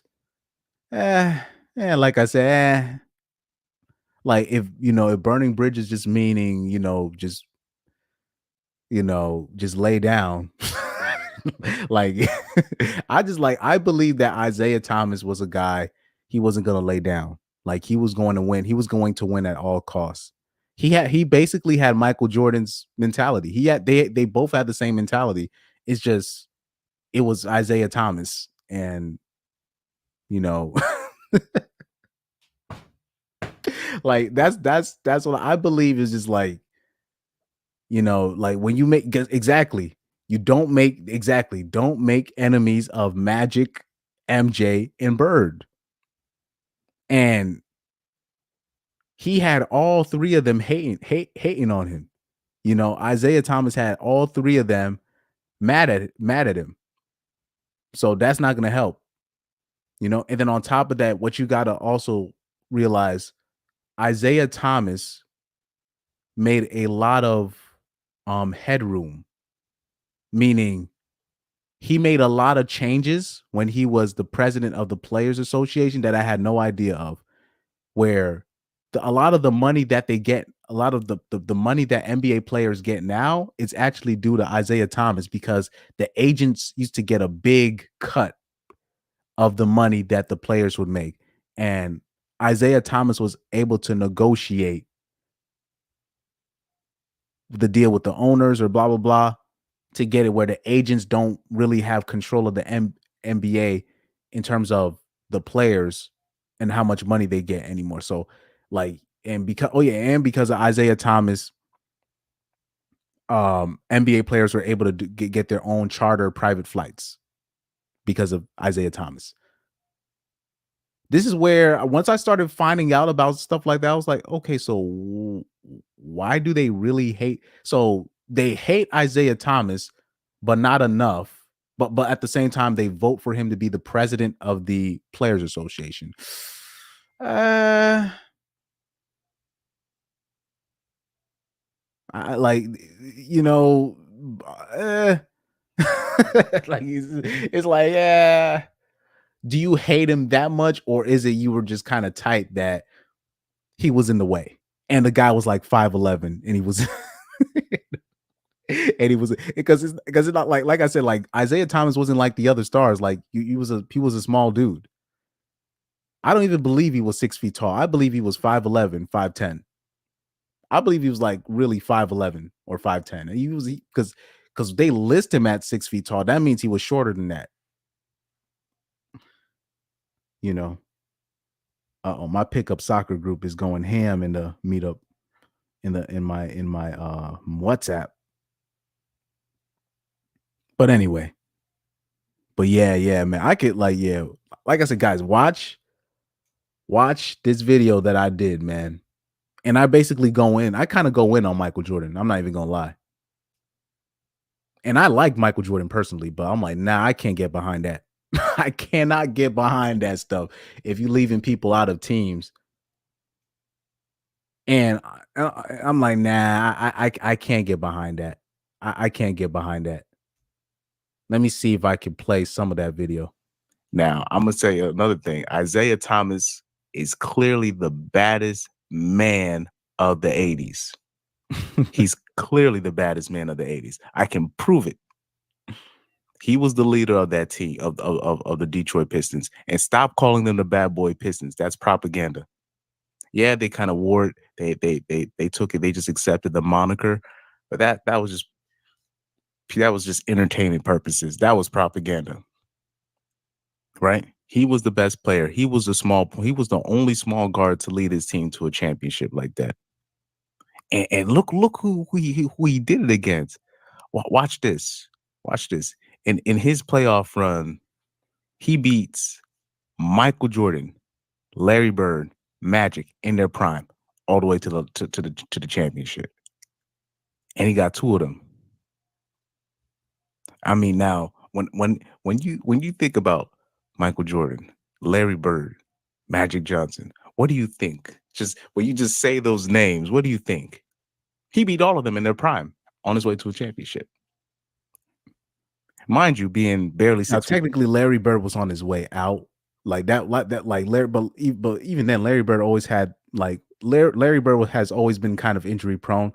But you get what I was trying to say there. tall, which is small for in basketball standards. He didn't have no other top 50 player with him too. Even though he had a Hall of Fame coach, he did have Hall of Fame. Oh yeah, by the way, on the Detroit Pistons, aka Bad Boy Pistons, Isaiah Thomas had no other top 50 player with him. No other top 50 player with him. He had a Hall of Fame coach though, but he had no other top 50 player with him on that team.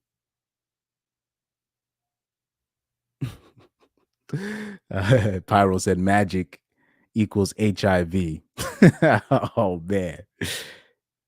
Oh man. Oh yeah, and by the way, I have my opinions on Isaiah Thomas too, on his personal life, you know. So like it's not like me fanboying for Isaiah Thomas. Like I have my opinions on him on his personal life too as well. But I'm just saying, like, this whole thing of disparaging the Detroit Pistons. I'm not for that. I think that was propaganda. Help in terms of Dennis Rodman and you guys would react if one of your people don't know, man, because people don't keep that same energy. Some bitches. Y'all can be like, yo, why you left that man off the team? Thomas off the team, and people just accepted it, like, or certain shit he did.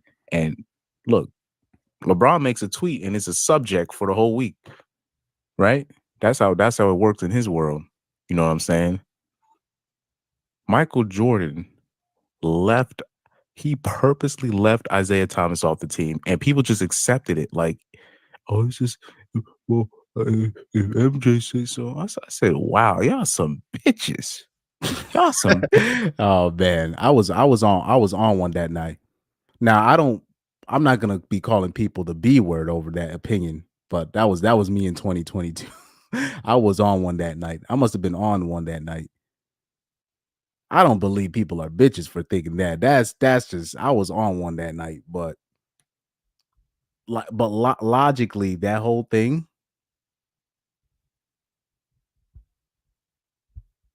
you know, I think I think that was propaganda. Only because I'm looking at, especially when the Detroit Pistons disbanded, that shouldn't that means the rest of the players should even, because remember when Zaza Pachulia left the Warriors, nobody picked him up. Nobody picked him up. Nobody wanted nothing to do with him after that. After what he did to Kawhi Leonard. And Kawhi Leonard's a quiet motherfucker. You know what I mean? And nobody wanted nothing to do with Pachulia, but the Detroit Pistons disband. Like I said, they say they hate the Detroit Pistons and they were the bad boys, but dude, how about Pyro, watch this. Pyro, watch this. They say that the Pistons were this bad team. Do you know who they wanted? Do you know who they had coaching the dream team for do you know who they had coaching the dream team for USA? The Pistons coach. So I'm like, what the fuck? Like, if they were just this bad organization and all this stuff, okay, so you have no problem having the coach for the Pistons coach you, but you don't want Isaiah Thomas there. That means it's personal. That means you're tight that you lost to him, and you're tight that he didn't shake your hand when because then that's also part of it as well, because when the Bulls finally broke through and beat the Pistons walked off the court and didn't shake their hand. Now, I would have been on Michael Jordan's side for that reason up until I found out when the Detroit Pistons beat the Celtics did the exact same thing, but nobody cared. Like once they showed the footage of the Celtics rocking, I'm like, oh, they did the exact same thing. Why did nobody talk about the Celtics? And you're just like, oh, so this is what we doing? I'm like, oh wow. Like, that's why I don't even make a big deal about the shaking hands thing, because the Celtics did the exact same thing when the Pistons broke through.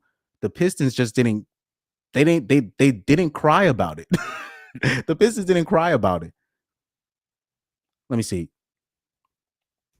Chris Mike said, Carlos said, I'd watch your documentary on the Pistons. But like I said, just watch the ESPN documentary when they called it the Bad Boy Pistons, the ESPN 30 for 30. When I watched it, I was like, oh, I get it. I was like, I get it now. And then I started doing my own little research after that. I was like, oh, I get it. He said MJ wasn't the only one who truly wanted him off the team, but he was the only one brave enough to say it. Well, yeah, but that's still whole shit. That's still whole shit, man. Nah, man. Like to leave him off the team, like I don't know about all that. And then, like I said, with the shaking hands thing, I get it, but it's like, like at first I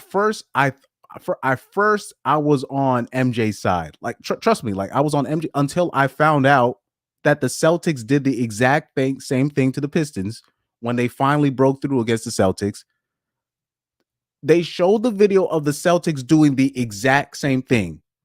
Literally the exact same thing. Even like Isaiah Thomas had caught Kevin McHale about to come off, and then but like Isaiah Thomas said, he had to go and shake Kevin McHale's hand himself. Kevin McHale was going away. You know what I mean? But like I said, the Pistons didn't cry about it.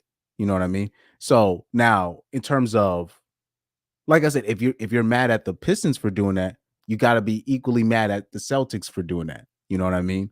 You can't even use the argument that, oh, you know, the Pistons were more sinister. No, they did the exact same thing. You know what I mean? Carlos X said, I draw a line in the sand. Oh man. Pyro says some people don't like shaking hands and then losing on top of that. You know, well, I'll say this. I understand that as well. That's why I don't like I didn't seen like I said, I done been on some winning sides before, you know, when I was a kid, and you know, people don't like losing like that. And I get it. Like people don't like losing.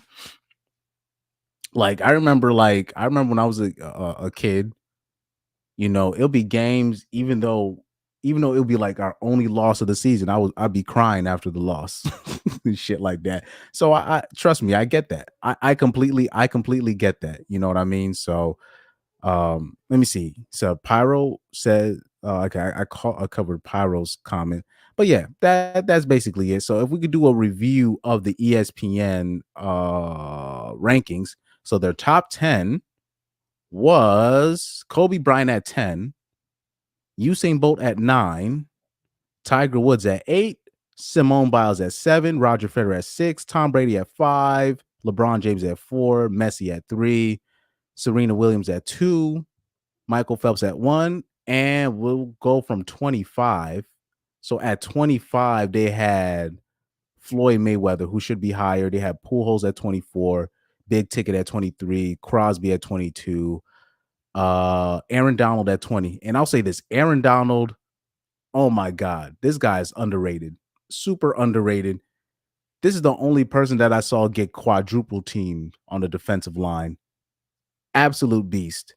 Patrick Mahomes 18, Shaq 17, Tim Duncan, Mr. Fundamentals at 16, Steph Curry 14, Cristiano Ronaldo 13, Rafael Nadal 12, Djokovic 11, and so forth and so on. Kobe Bryant 10, Usain Bolt 9, Tiger Woods 8, Simone Biles at 7, Federer at 6, Brady at 5, LeBron James at 4, Messi 3, Serena 2, Michael Phelps 1. Now, for me, I would take off Brady out of the top 10. I would take off Serena out of the top 10.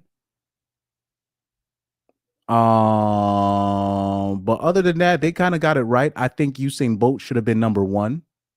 That's just I think first of all, I believe Floyd Mayweather has a great case to be number 1 in my opinion, you know, but I don't have no qualms of Michael Phelps being number 1 because his career, it's he doesn't even need like anybody that's been paying attention, that like he doesn't even need to defend himself. He doesn't even need to defend himself. Somebody else is going to do that for him, you know. You know, whether or not Kobe should be over LeBron, you know, that's debatable, you know, but they're always going to give the nod to LeBron. You know, the media is always going to give the nod to LeBron, even though I think Kobe Bryant's better than LeBron. But we know how the media works. They're not going to, you know what I'm saying? Let me see. Kobe Bryant. Yeah, so yeah, that's it basically for now. Swap, Bolt, and Serena. Yeah. Yeah, Dirk was in the 25 through 50 range. Let's check real quick. Dirk was like 20, like he's like in the 30s or something. Like, yeah, like Dirk was like somewhere in there. He was like under Dwayne Wade, if I'm not mistaken.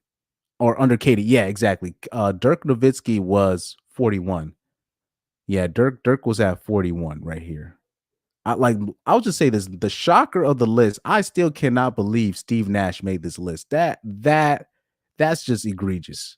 I don't understand how Steve Nash is on this list at all. I'm still not getting over that. I'm still not getting over that.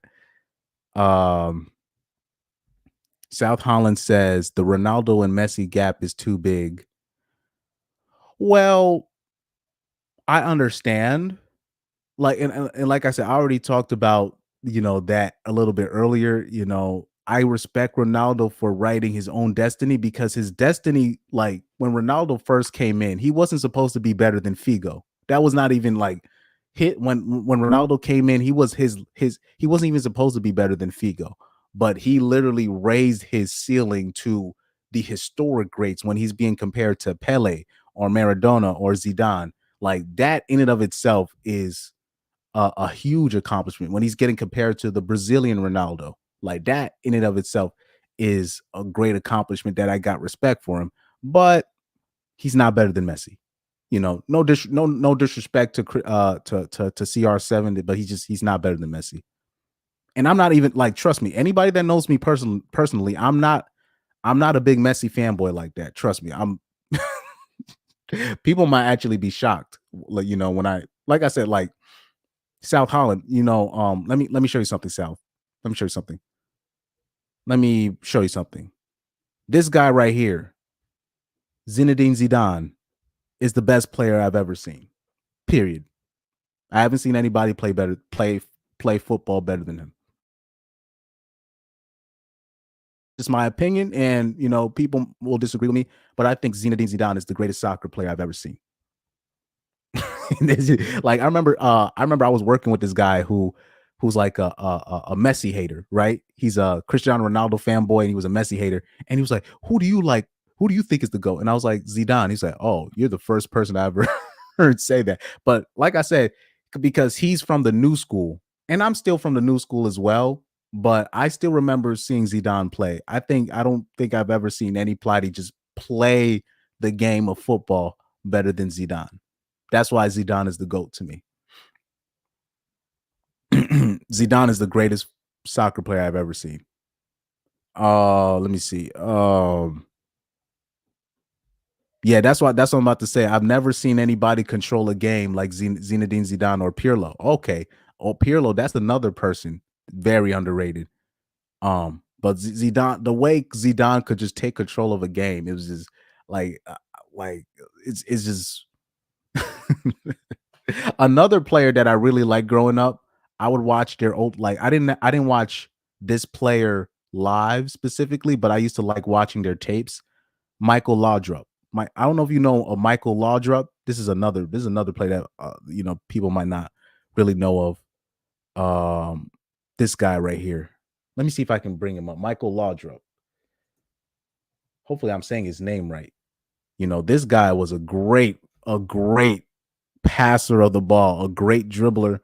Like he almost got Denmark to the World Cup finals in the 90s. Like that's how good this guy was. Like this guy was like Michael Laudrup. That's one of my favorite in terms of just watching like YouTube highlights and like the tapes of his. There was like an hour compilation on YouTube of just him passing, like making through ball passes, and I would just watch that. I would just fucking watch it. I would just be like, this guy's a fucking magician. Like that's one of my favorite highlight tapes to watch is of this guy and his signature move that people give Iniesta credit for, but that was his move. The shuffle that he would do with the ball that people give Iniesta the credit for, but people don't realize that was his move. Man. And yeah, I agree.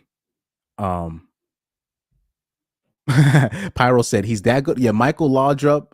What? Because the reason why he might not get the credit that he deserves is because he's Danish. He's from Denmark, but he played for Barcelona and Real Madrid. He played for Barcelona and Real Madrid.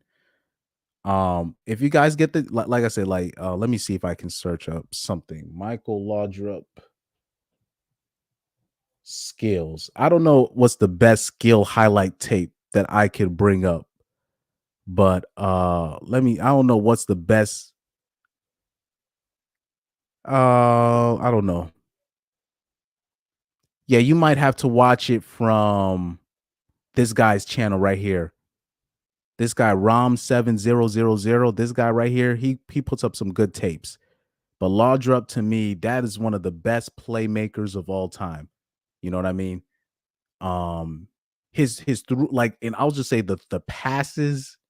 I mean, his passes. I mean, like the it's just it's just beautiful. It's just like, this is how football should be played. I'm fucking sorry. It's just how football should be played. You know, but yeah, look up, you know, what's it, Rom7000. He usually puts some good highlights of players. So he should probably have something there. You know, let me not play the actual tapes. I don't want to get a copyright strike, but yeah, Michael Laudrup, great player. Great player. You know, yeah, that's one of my favorite in terms of like highlight tapes. Highlight tapes, that was the guy right there. But anyway, that will be all for today. That'll be all for today. That'll be all for today. There's a whole lot of soccer players I want to just bring up that I would watch their tapes growing. And I'm like, these guys are the best. You know, I'll make a list of those players one day, like the players that I really liked watching the most. I'll make a list of the players that I admire the most in football. One day I'll make like a quick video of that. one day I'll make a video of that. But like, thank you guys for tuning in on that end. I went way over time. I went way over time. I went way over. Oh, this week I got no gigs, so this is good. So I don't have to really practice when I'm done. So yeah, man. I still don't understand how Steve Nash was 51. You know, he was the only shocker of the list.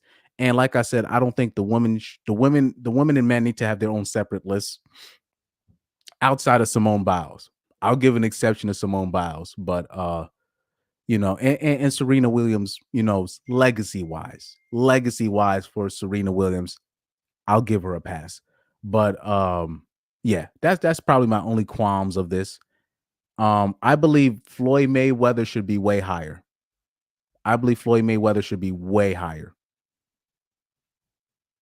He definitely qualifies as number one.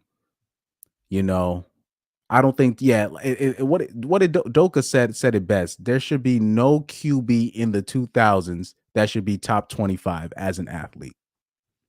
I agree. I definitely agree.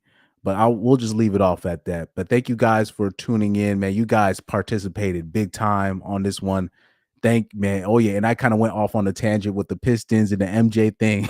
That's still a sore spot for me. I just don't like stuff like that. But anyways, thank you guys for tuning in. You guys like really participated in this one. It definitely makes the show a lot better. A lot of clips that I could use, you know what I'm saying? But thank you guys for tuning in. South Holland, thank you guys. Young Doka, Carlos X, Pyro, thank you guys for tuning in and being very active in the chat. You know what I mean? Hopefully I'm not missing Rocky, my guy. Thank you. But yeah, thank you guys. Pyro, I think I said his name 3 times. But oh yeah, Pyro, Michael Laudrup, he's that good. Yep. One of my favorite players to watch on the highlight tapes. Him, Guti. That's another soccer player that I really like watching. Guti, Dimitar Berbatov, Bulgarian player. Mateo Kovacic when he was younger. I used to like watching his tapes. I really like those playmaker type dudes because that's like my favorite position to play. But yeah, you know, thank you guys, man. Let me not stay on. I'm gonna go on another tangent, but thank you guys for tuning in. Thank you guys.